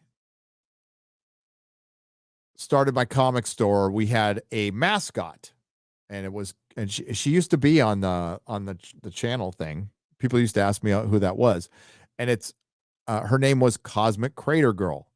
And that is a character that my wife made up back in 1986. And it's just like, it was just, I think that's what her gang of girls was called in high school, but we turned it into a character. And the character it ended up being very Tank Girl like. But I had, like, when we made her up, I hadn't read Tank Girl yet, but she's very Tank Girl like. So Cosmic Crater Girl flies around in a modified Spitfire that flies around through space. And she goes on adventures, and she smokes. She's got a couple kids. She's got a husband. They're in a good relationship, and her husband disappears. So she is searching the universe for her husband. And she is part of a task force that kind of it's supposed to be a law enforcement, kind of a wacky law. I think heavy metal. I was very influenced by heavy metal on this. So she's got a gun. And it's called the One Shot Wonder. And this gun will shoot anything once. It'll shoot anything once that she thinks of. Can't shoot it again, though. It could shoot a baby. It can shoot frogs. It could shoot a nuclear weapon. It can shoot a refrigerator. It could shoot a person. Anything once. And it's called the One Shot Wonder. Very, very proud of myself for that creation. And I'm sure there's one like it, but I came up with that when I was a kid. When I wanted to be, when I thought I would be a comic artist someday, which I didn't turn out to be. But yeah, the One Shot Wonder. Oscar Ramos. Friday Night Tights, best way to start the weekend. I think so. I think I read that one. Vojak. I'm just going to say Vojak. For 50 Czechoslovakian pesos. It says, sorry, I'm drunk. Sorry, I'm drunk. So what I write is not that comprehensible. Anyways, much love to you all. I got the whole part. I got it all. I speak fluent drunkies. For a moment, the stream sounded like Owen Wilson's wife gave birth to quintuplets. Wow. Basara 549 for $2. At least 2 of the states have 0 income tax. That's right. I believe I'm going to one of them. Hello, greetings, Shad. Love your book. I am Atheris, and it is immensely interesting to see someone's religiousness transcribed on paper. Oh, okay. That's Vojak again for 200 Czechoslovakian pesos. Derek Mullins for $5. Prayers to Quarter Black and his family is doing. His family is doing very good. His wife has completely recovered from the COVIDs. She's now just pregnant. So there's that. Lacar's data node for $5. Tell Shad nunchucks are the greatest invention man has ever come up with. I don't think he agrees with that. Morgan Scott for $20. Hey, everyone. Appreciate all you do. just got a new job and felt like sharing the love. Oh.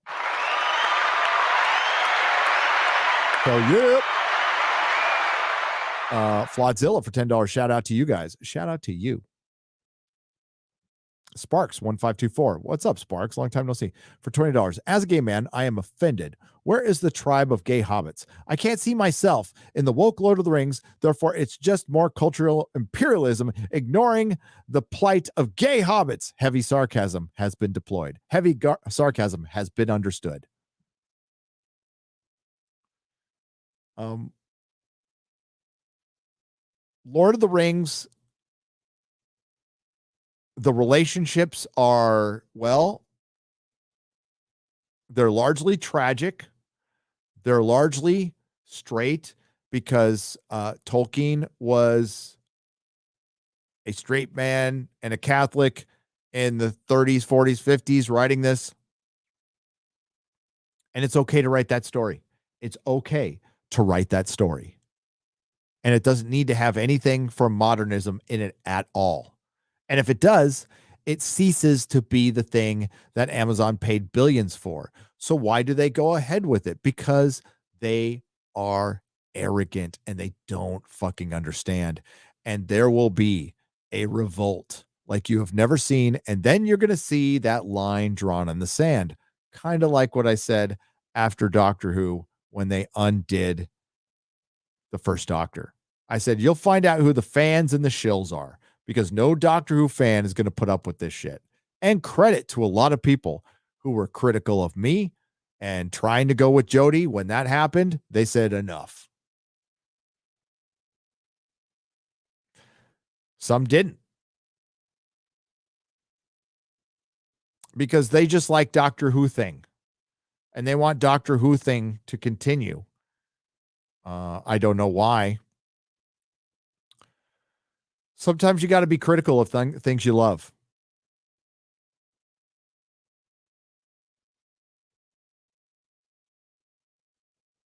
Commander Ed Straker of Shadow for $5. So is Jeremy showing up with his ripped soy jeans and Limus with his Limus with his V-necks on the Daily Wire? LOL extra. Yeah, maybe.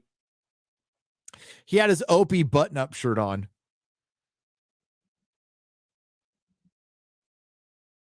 Lick Ricotta for $5 says, I'm 100% down with seeing Morgan Freeman as Gandalf. You shall not pass. You shall not pass. Lord of the Rings, the Blangs of Power, says Max Panama for $9.99.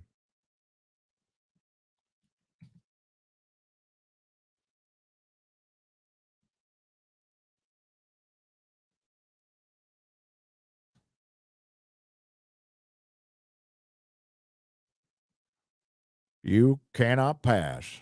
I am a servant of the sacred fire, wielder of the flame of Arno. The dark fire will not avail you, because I'm Morgan Freeman, flame of Udun. Go back to the shadow. You shall not pass. It's actually, you cannot pass.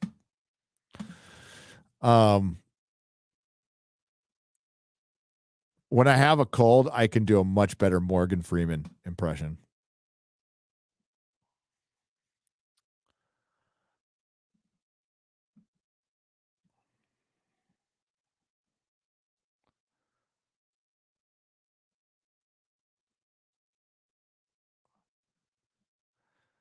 Okay.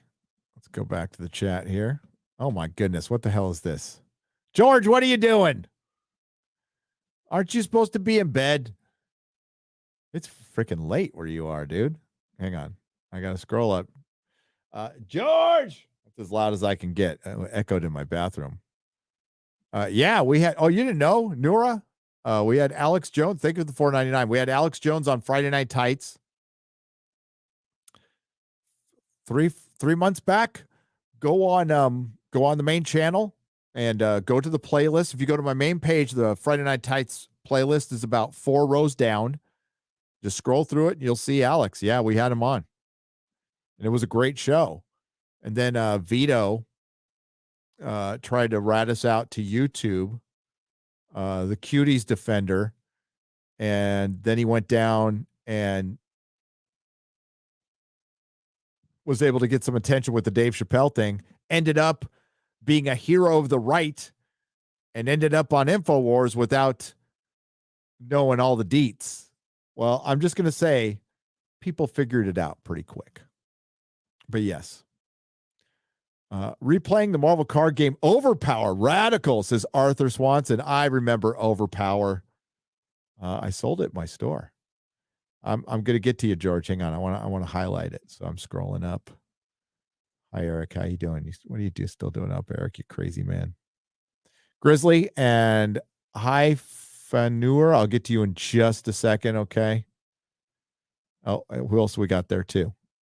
We got Mr. Greg Gregory. I'll get to you in just a moment. Good sir.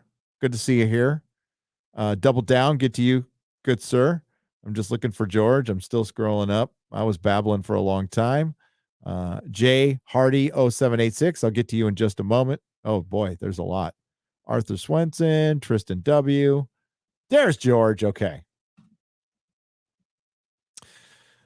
George for $99.99.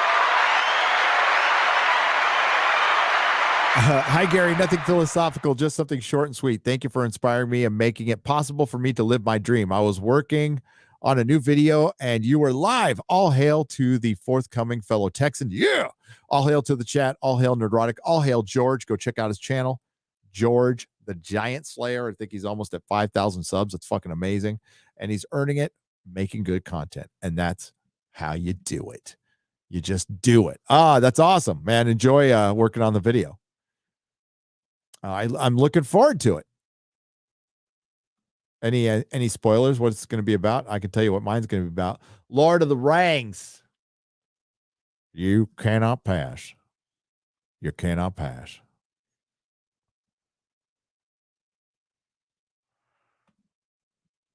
How excited are you for Dan Slott's 10th Doctor Who comic? What? The Destroyer of Spider-Man comes to who? Tristan W. for $5. That's why I stopped buying Doctor Who comics when Jodie came in. I was actually a big fan of Titan. I thought IDW did an admirable job with Doctor Who. Like some of the art sucked, but they had some really good Doctor Who stories. But I thought Titan did a fantastic job when they took over in the beginning. And I have them all. So many fucking variants, man. That drove me nuts. Fuck Dan Slott. You don't have to be like anal retentive or clean, but I'll just never forget he was on some live stream with some YouTuber and I saw that the guy's room was just completely messy. And I'm like, dude, you're going on a live stream. Like, clean up your fucking room. Like, move the rolls of toilet paper off your fucking bed.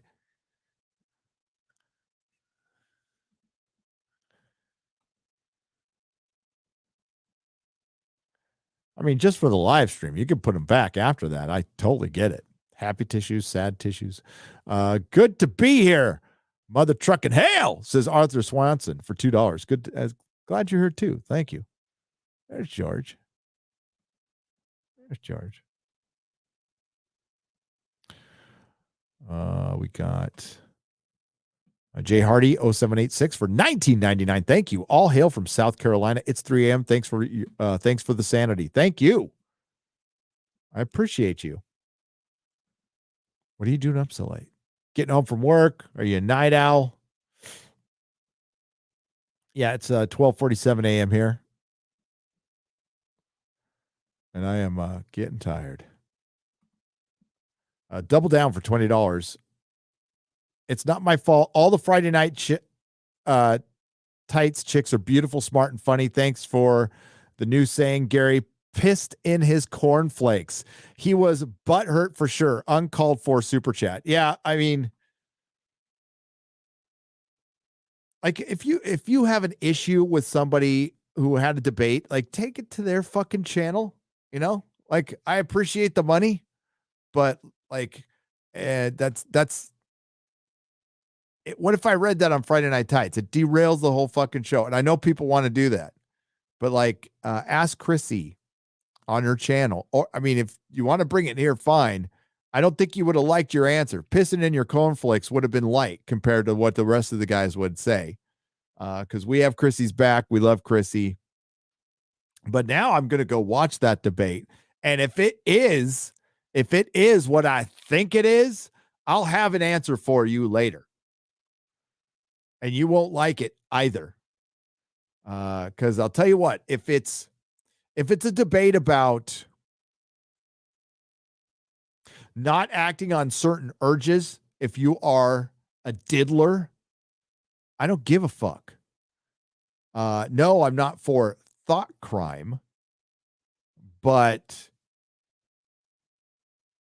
if you are somebody who has tendencies and you admit it, you need to be locked up.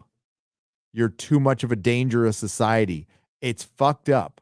This is my philosophy on it. I try to be forgiving about absolutely everything, and you want to have empathy, but child predators are as dangerous as cannibals, as murderers. If you have the tendencies and you just come out and show it, I mean, hey, yeah, they have to commit a crime.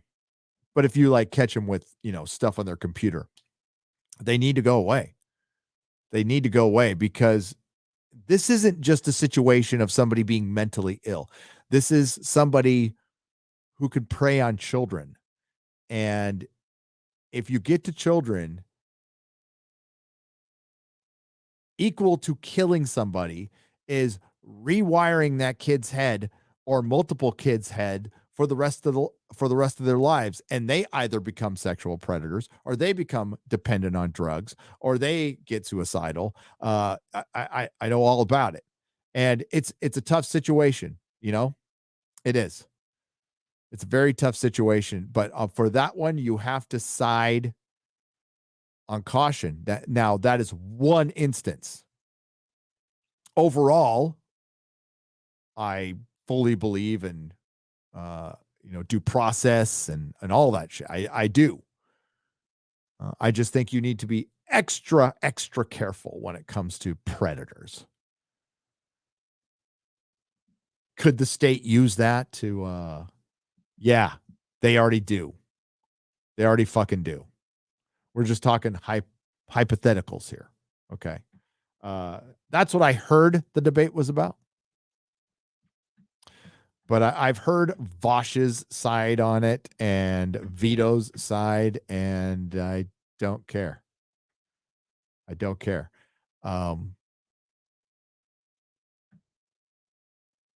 It's too dark of a subject to get into right now. But I mean, if anybody fucked with my kid like that, they wouldn't make it to the cops. Better hope the cops find him.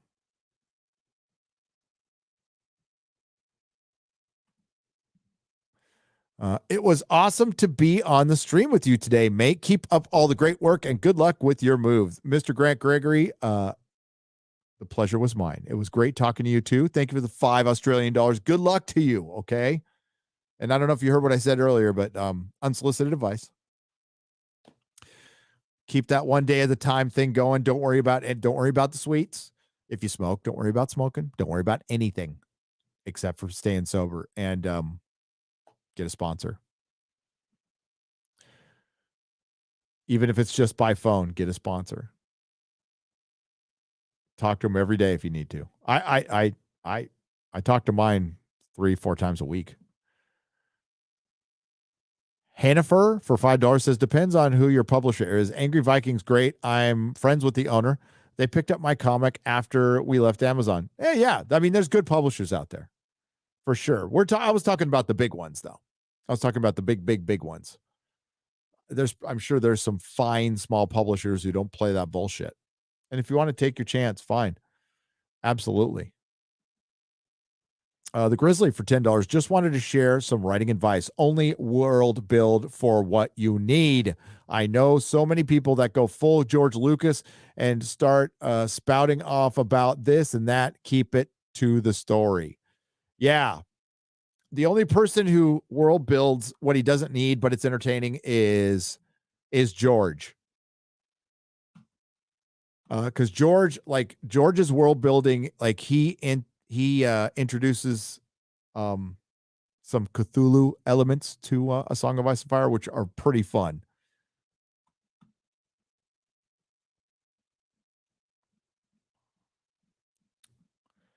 Bop, bop, bop. Oh, Lady Greymaster, are you up? What are you doing up?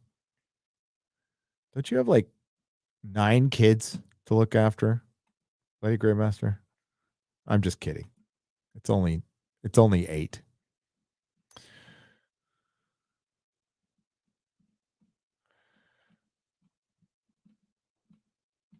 Doop, boom, doop. All right, we got that one. Oh, what the hell is this? What are you guys doing? It's supposed to be a square up. Scrolling down. There it is.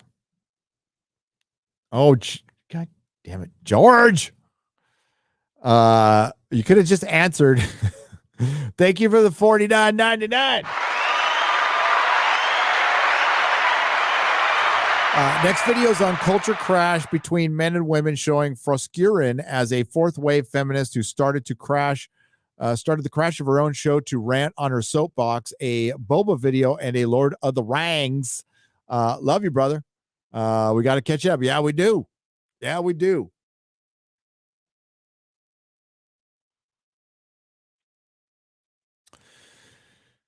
Yeah. I look forward to it.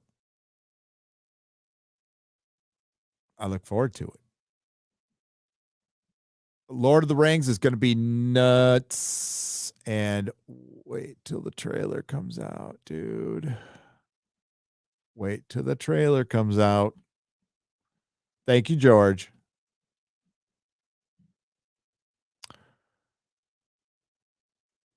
She really did embarrass herself. Yeah. I mean, I wasn't going to touch that because, well, I wanted to do a video on it. And then I felt like it had already passed, but the shit keeps going. So I guess I could.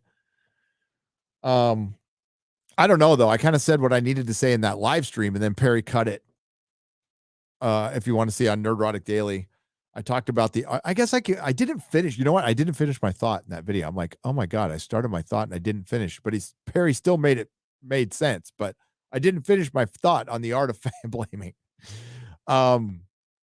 So maybe I can do that because it would be kind of a reset video because some of you may remember or may not remember, I did one of those for Star Wars.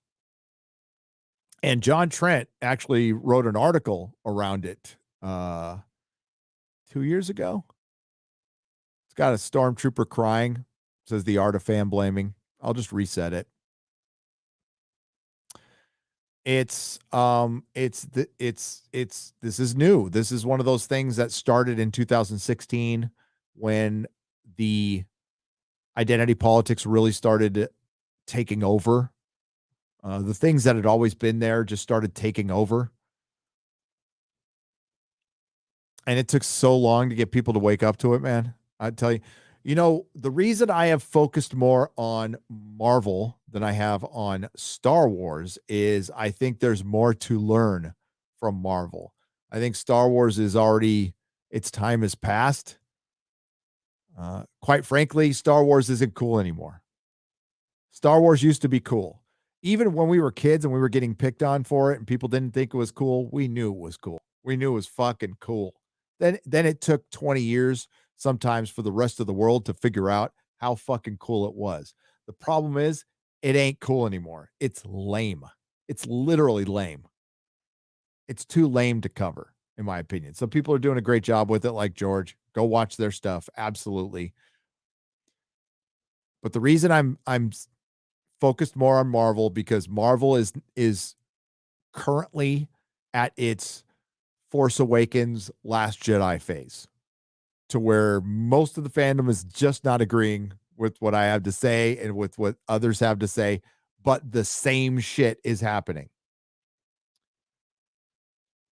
And it just takes time to convince. Some people never get convinced. But you could save the MCU right now. Right now. Cancel Echo. Cancel Miss Marvel. Cancel fucking Agatha. Fast track a Daredevil series. Try to focus on Spider-Man more. Cut out the woke shit. I don't care. Like, if you want to put cameos in, I'm all for it. That sounds great. It sounds like a lot of fun. I read some of the spoilers for Doctor Strange, and honestly, if they did it without injecting it full of woke shit, it'd be kind of cool. I don't like the fact that it's going to be like Hela all over again. I don't want to spoil anything, but it sounds a lot like Ragnarok all over again. Where Thor didn't really fight Hela. And I'm just so sick of this shit. Can I see a dude fight a dude? And we could have a girl fight a girl, whatever. But I think Doctor Strange being the bad guy is a bit of a hoodwink, is a bit of a red herring. I don't think that's the case. But I have been told from a very good source that this movie is bonkers, absolutely bonkers. I don't know if that's good or bad, but the MCU could definitely be fixed. It could turn around within a year. And it wouldn't have permanent damage done to it. Another year like last year, then we're into permanent damage. We've already deconstructed pretty badly 2 characters. Wait till we get to the Armor Wars. Wait till we get to Riri Williams and we start shitting on Tony Stark. We've already shit on Captain America.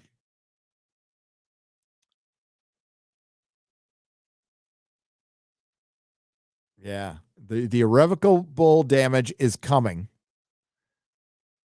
But I still think there's a more interesting fight there than there is in Star Wars. I think there's more to learn because we have more recent. Plus, unlike Star Wars, Marvel was a success. There was good Marvel. There's good Marvel to point to that Disney has made. Disney has not made good Star Wars. They've made mediocre Star Wars. A couple of mediocre things. But Marvel has made some good movies. Now, we could argue that was kind of the Paramount crowd held over. Okay. But Marvel owned them when Winter Soldier came out and Guardians came out. Disney did. So they are capable. I don't think so anymore.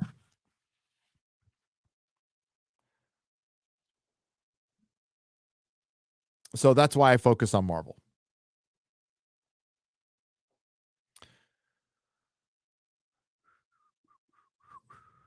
All right. We will do.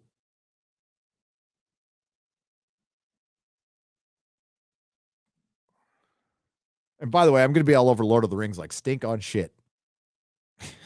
Just so you know. How do you think Lord of the Rings fans will react if it doesn't follow source material? Neglect or fandom of the menace type of deal?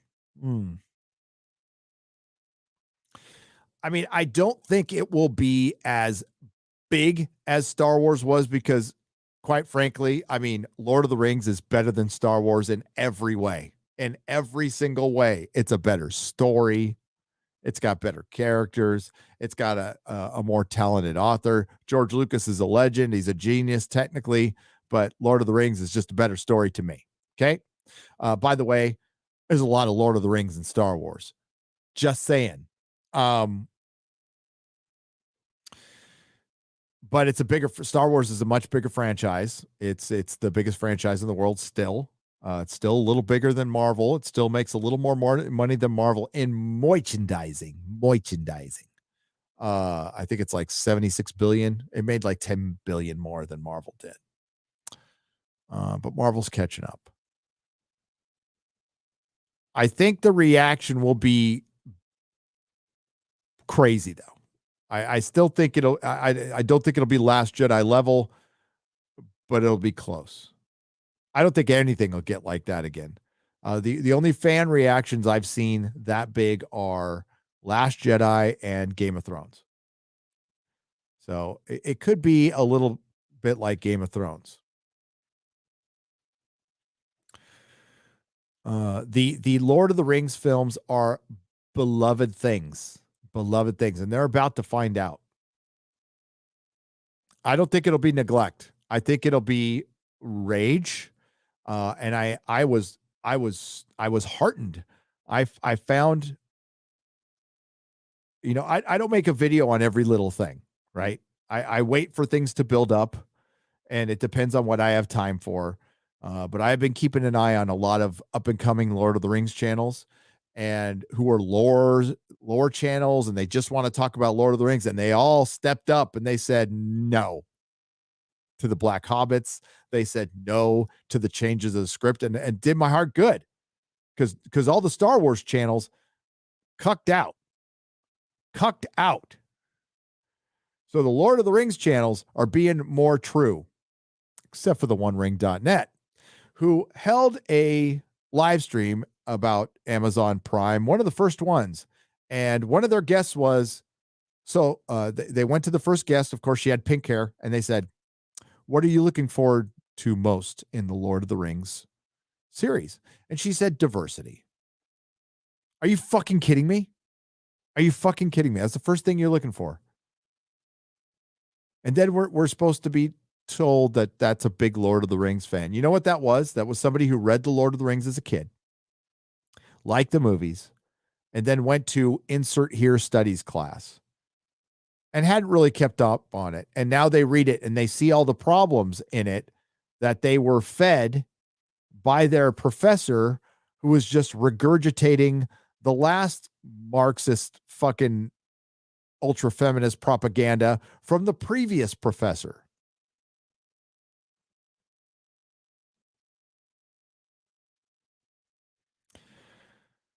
Diversity. I mean, I would love to. There's all kinds of shit I would love to see from the Silmarillion and the Second Age. The Second Age is fucking crazy. Like, crazy shit happens.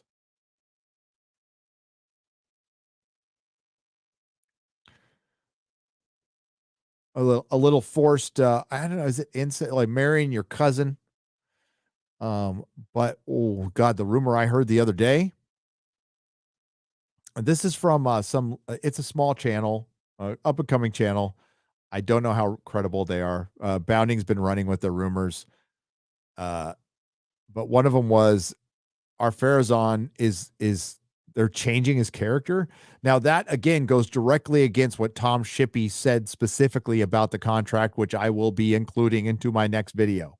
I found a Tom Shippey interview from a German magazine in 2019. I had to translate it, and I read it, and he basically gives you the ins and outs of the contract, the rules of the contract, which is Amazon cannot go against anything that Tolkien wrote or said.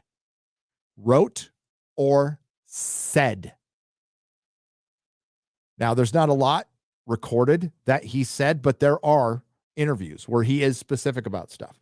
He contradicts himself with some things, but if we're being fucking honest here, if we're being intellectually honest, as the trades like to say, if we sat down Tolkien, we brought him back to life, we sat him down, did you intend to have black hobbits in your story? More importantly, did you intend to have LGBTQ plus representation in your story? And after he asked me what the fuck LGBTQ plus representation was, I would tell him, and you know what he would say? No. And like people like the OneRing.net will go, you don't know that. I don't know that, but I do. And you know what? The OneRing.net knows more about Lord of the Rings than I do. At least one of them does. Not sure about the other one. Not a scholar, not an expert. I've read enough to know. I know what I know what the man intended. He was pretty clear. English mythology for England, written by a devout Catholic. Now Did this devout Catholic have a couple of friends who were closeted gays? Yes, he did. It doesn't mean he wrote them into a story. I think there's a very good chance that at Oxford, back in the 30s, 40s, 50s, there was a couple of closeted gay guys and girls. And you know what? Life probably wasn't that great for him, which sucks. But we're talking about a fictional story that's just supposed to take people away. That doesn't, you know what? That doesn't have sex. We could assume people have sex because there's procreation, but it's not what the story's about. That's not the heart of the fucking story. The second and third age were supposed to be backdrops to the larger story. It was supposed to be a history, a mythology, a lot of Greek stuff in it, a lot of Norse mythology in it.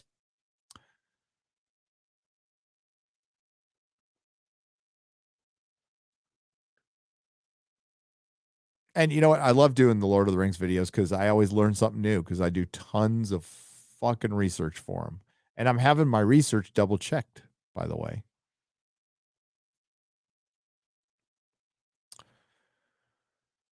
You got a lot out of that jail, Lammy. Hey, what's up, Lethal? Well, I would too, but I don't want anybody to write about it, especially Arwen, dude. Oh, I'd hit Arwen. Galadriel. I got to thank, dude, Lethal, you know how you simp for Brie Larson? You know how you simp for Brie Larson? You know you do, Lethal. I simp for Cate Blanchett. I think she's fucking hot. I think she is just unbelievably like classic Hollywood beauty, gorgeous. Rockin' body, good cheekbones. I like her.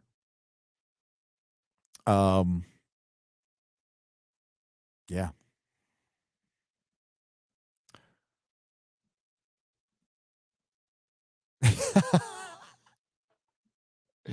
You know what? I have so much respect for guys who just go, yeah. What of it? What of it? But even those feet, dude, make her get a mani pedi. Haley Atwell is smoking hot. That is a gorgeous woman. That's another one who's just straight up. That's a woman right there. There you go. I agree. Team Sauron.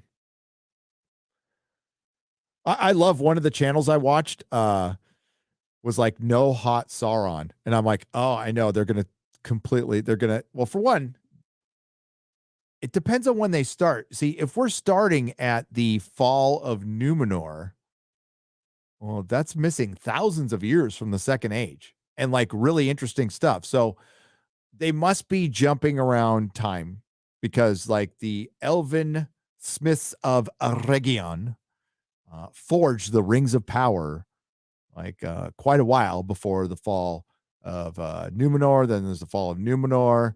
And then there's there's the fall. No, the fall of Numenor is 1500 years before Isildur. And Aregion was during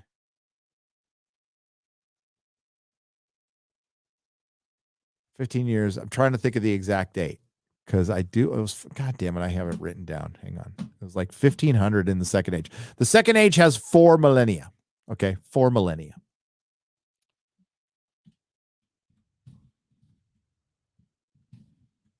And like, my good friend, Just Some Guy, awesome dude. Like, I don't read the Silmarillion once a year. I read it like once every few because I read Lord of the Rings. Wait, where am I? The Elven Smiths Region.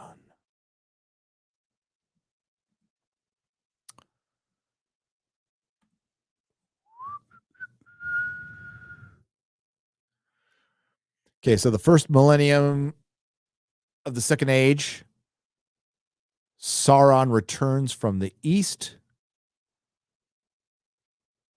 Sauron constructs Barad-dûr in 1000.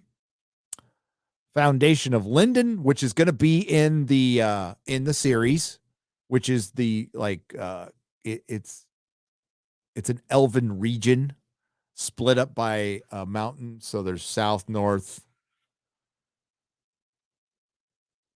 The dwarves from the Blue Mountains migrate to Khazad-dûm, which is Moria. Eregion is founded in 750 of the First Age. Galadriel and Celeborn come to, that's 1400. They come to, it's not Middle Earth, but Elrond founds Rivendell in 1697. First shadow falls on Numenor in 1900. The Rings of Power are constructed in 1500. First appearance of the Nazgul is 2259. Downfall of Numenor is 3319. Defeat of Sauron and the end of the ages is 3441. So there's 4 millennia, but it's not 4,000 years old. So it's the 4th millennia, but it doesn't finish. So it's like 3.5 millennia.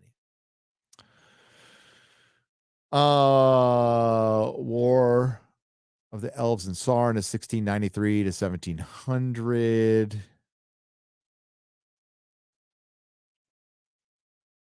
Elpharazon lands on the haven of Umbar, but Sauron surrenders without resistance. So that's when Sauron surrenders. And they imprison him, but it's like the Howling Man. You ever seen that Twilight Zone, the Howling Man? He starts whispering and becoming influential. And Ar-Pharazôn starts talking to him, and he starts getting into his head. And then before you know it, human sacrifices. It's about turning your back on God. It's like it couldn't be clearer.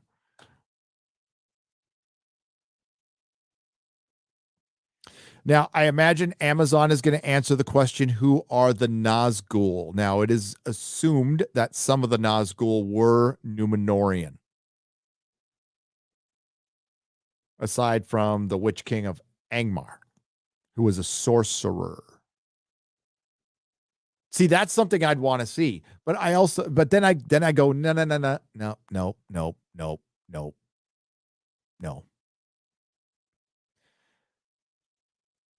What this could fuck up is Sauron. This could fuck up the Nazgul. We'll find out 2 of them were women.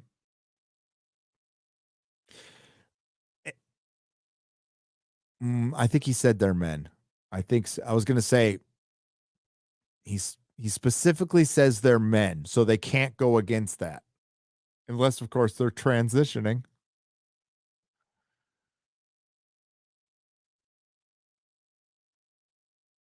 All right, so the Rings of Power are constructed in 1500 and 1590. The 3 rings are constructed.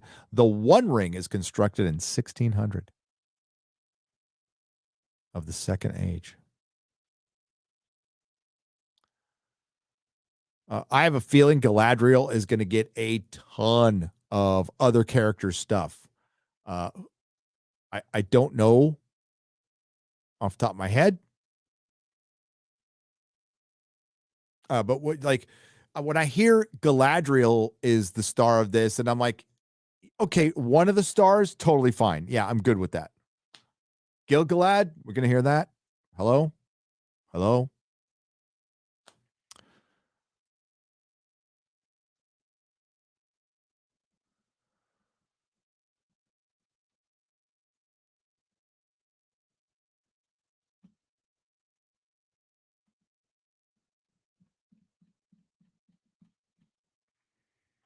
Whammon.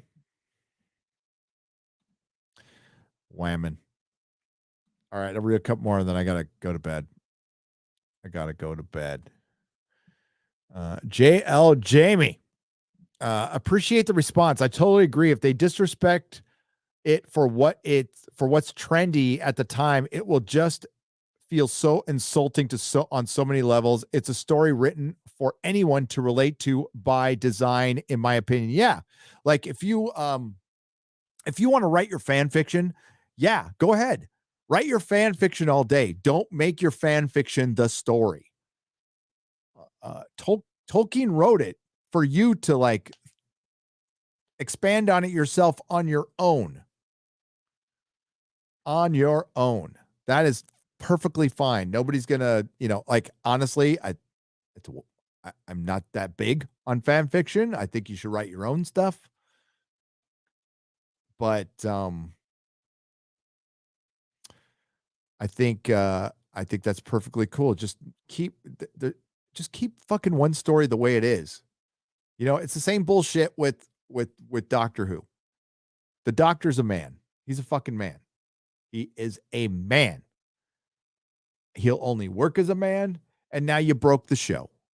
Instead of having a healthy show with maybe a male lead and a female lead, take Romana, build her up. She's a great character, and she was still alive. She was in a pocket dimension. I don't know what the fuck they did with her in Big Finish. I know they did some stuff with her, but Big Finish canon counts until it doesn't. But she was in like a pocket dimension. Build her up. She's a great fucking character. That could have been insanely popular if you'd done her right. If you got the right person to play her.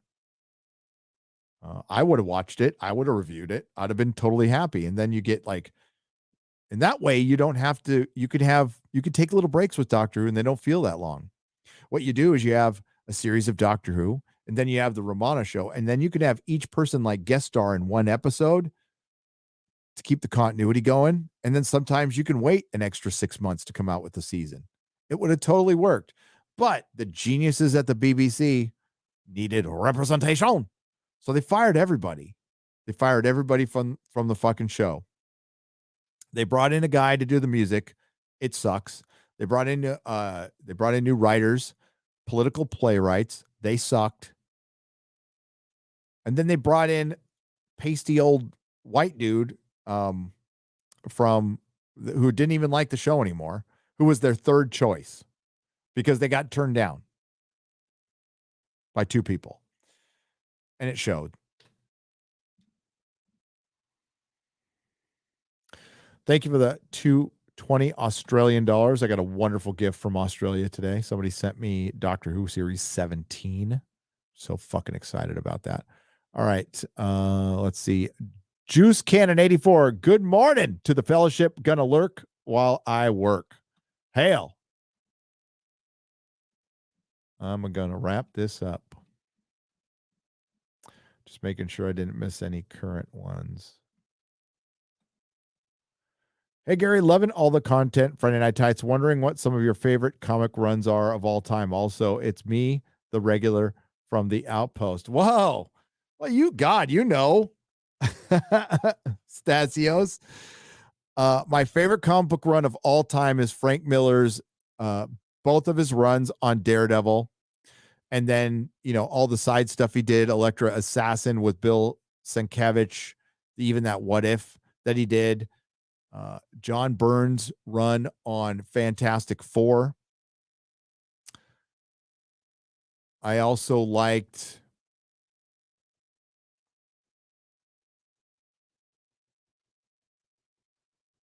Todd McFarlane's run on both the Hulk and Spider-Man, Amazing Spider-Man. Thought they were fantastic. All of Hellboy.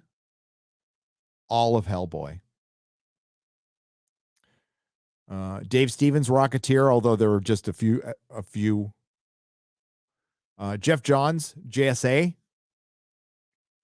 was fucking great. I've got my books over here. I loved Secret Wars. I loved Infinity Gauntlet and the Infinity War. I loved Crisis on Infinite Earths. I used to love events, Contest of Champions. I really enjoyed I'm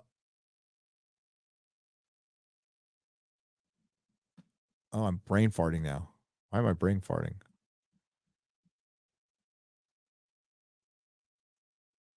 Damn, it's late.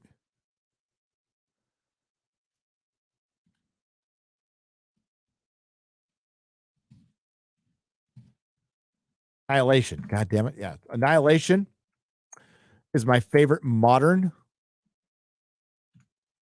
That one's fun. You can get that in an omnibus now. I believe you can get that in an omnibus.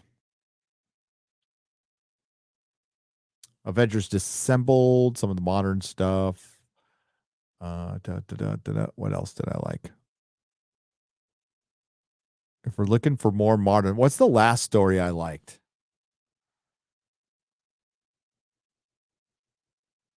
I was liking Avengers versus X-Men until it ended. That wasn't very good. Man, it sold a lot of comics, though.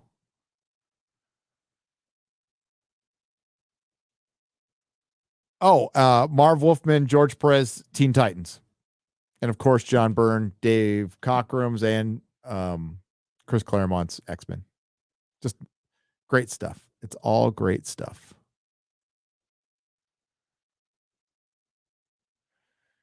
And Stan Lee and Jack Kirby's Fantastic Four 1 through 100.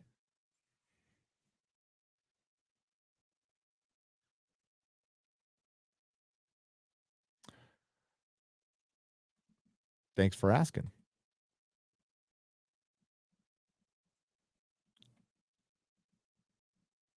And there's George. I'm just seeing if I make sure I didn't miss any. Did I get that one? Michael B, aka Shogun Gaming, for 20 Danish krona says, good morning from Denmark. Hail, Gary and chat. Hail to you. Thank you, sir. And there's Nura. Oh, we got one here. Gentle for $10. Thank you for staying up and doing this. Shows you really care about your community. It's 4 a.m. over here, and I can't sleep. I appreciate a little content. You're welcome. Well, yeah, it's going to take me a while to get through this FNT. I'll tell you right now, this is the most super chats I think we've ever gotten on the show. Like it's a crazy number.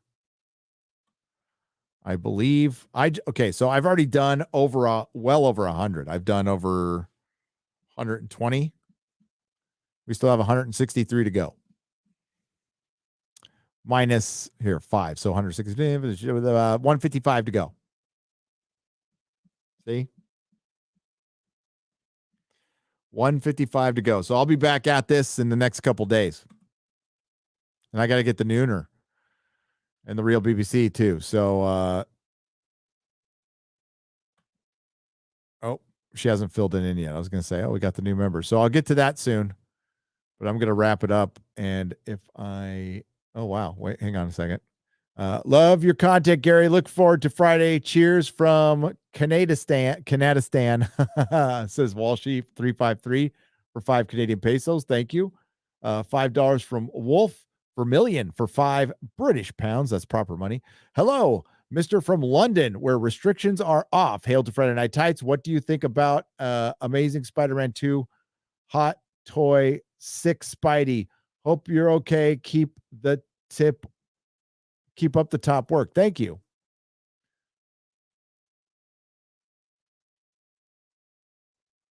Oh, I didn't know there was a 6 Spidey. I just got in my Andrew Garfield heads today to put on my Amazing Spider-Man. I didn't know there was one. There's a 6 Spidey.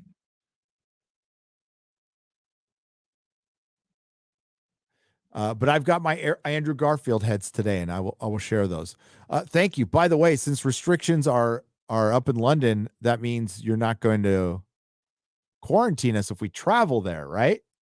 So I think our London trip's back on. The trip that we had planned and paid for before the coof hit. So I will be going to London this year. It looks like it. I'll be going to the UK. I'll let you know when that is. I got to get moved and settled. But I miss London so much, and I miss the UK. And it's a different place since last time I was there. Last time I was there, you didn't have all those big skyscrapers. You were building them, but you didn't have them.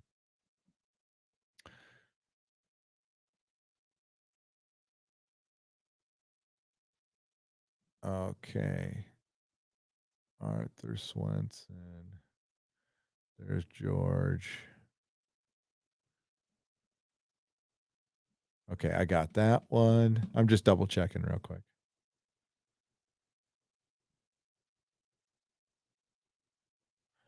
Got that. All right. Oh, dude, is Jeremy? Jeremy was here. Ulysses, a company I worked for, paid me to become OSHA certified so I could train new employees on forklifts. Oh, somebody was asking you what you did? Ah, there you go.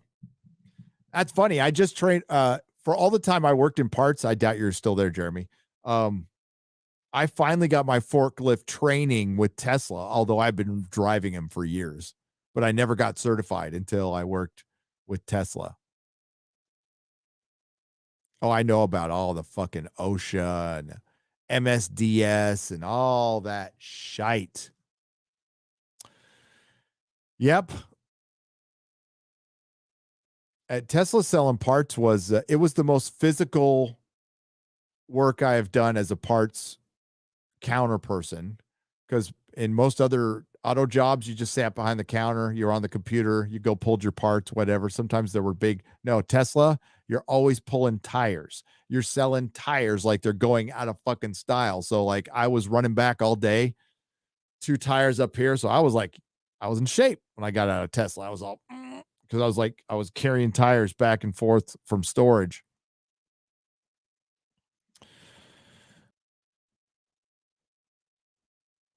I wouldn't buy a Tesla right now. I want that fucking truck. When the Cybertruck comes out, oh yeah. Thanks for checking in, Jeremy. All right, I'm going to go now.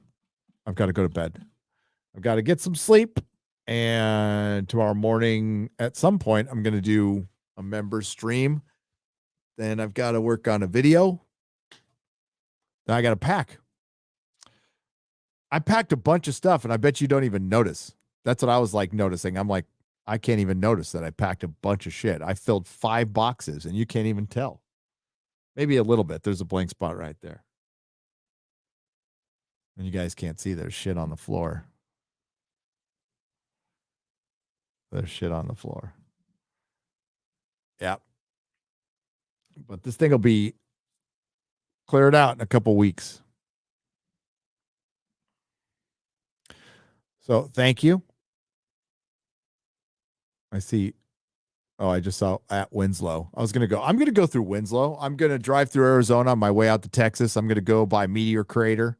I'll probably live stream from Meteor Crater because I love it there. Maybe from the Grand Canyon too. I'll live stream the whole way out. When I go out, I'll be checking in a lot. Maybe we'll do some meetups in the middle of nowhere too. 5 boxes of tacos. Actually, it's all my DVDs. It's all my Blu-rays and DVDs.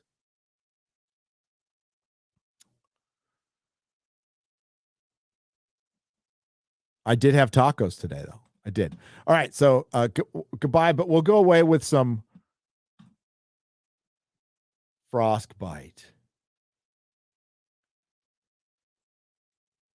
F's in the chat if you're jerking off to your girl. Friday night tights. You're about to get frostbitten. Get him! Fasten your seatbelts. It's gonna be a bumpy ride. All you geeks and gamers better stop jerking off to me, okay? I smell like burnt hair. Julie, that isn't stopping you. I fuck you like you're retarded because I think you're all retarded. I see the chat. I see you in the chat. Hit an F right now. Jerking off to your girl. Frostbitten. Now press F if you're not jerking off. Frostbitten. Friday night tights. Get him! Frostbitten. Now press F if you're not jerking off. I see the chat. I see you in the chat. Hit an F right now. Jerking off to your girl. I'll wait. Weird! Do not come. Do not come. I'm gonna come. I'm not qualified. Go ahead. Make my day. Get him! Call me Beaver Barbie. Bitch, you're that goddamn ugly. I jerked off to the dislike ratio. I'm not hot to you. No. What in the heck did I just walk into? Wow. People keep confusing me for prepubescent Justin Bieber. Someone in the chat called me Eminem. mid-transition. Frostbitten. Now press F if you're not jerking off. Frostbitten. Riding like kites. Frostbitten. Now press F if you're not jerking off. I see the chat. I see you in the chat. Hit an F right now. Jerking off to your girl. I'm standing up for all the women at G4. Emily, Abby, Megan, Joe, Jake, Zipper, Pockets, Scissors, Tape Dispenser, and Filing Cabinet. X-ray girl, she is a beautiful young Oriental. X-ray girl, Give me cock. Ask them the price of cock. X-ray girl, what is this for you to stroke your chopstick to? You don't like it? Go somewhere else. Peace. Right now.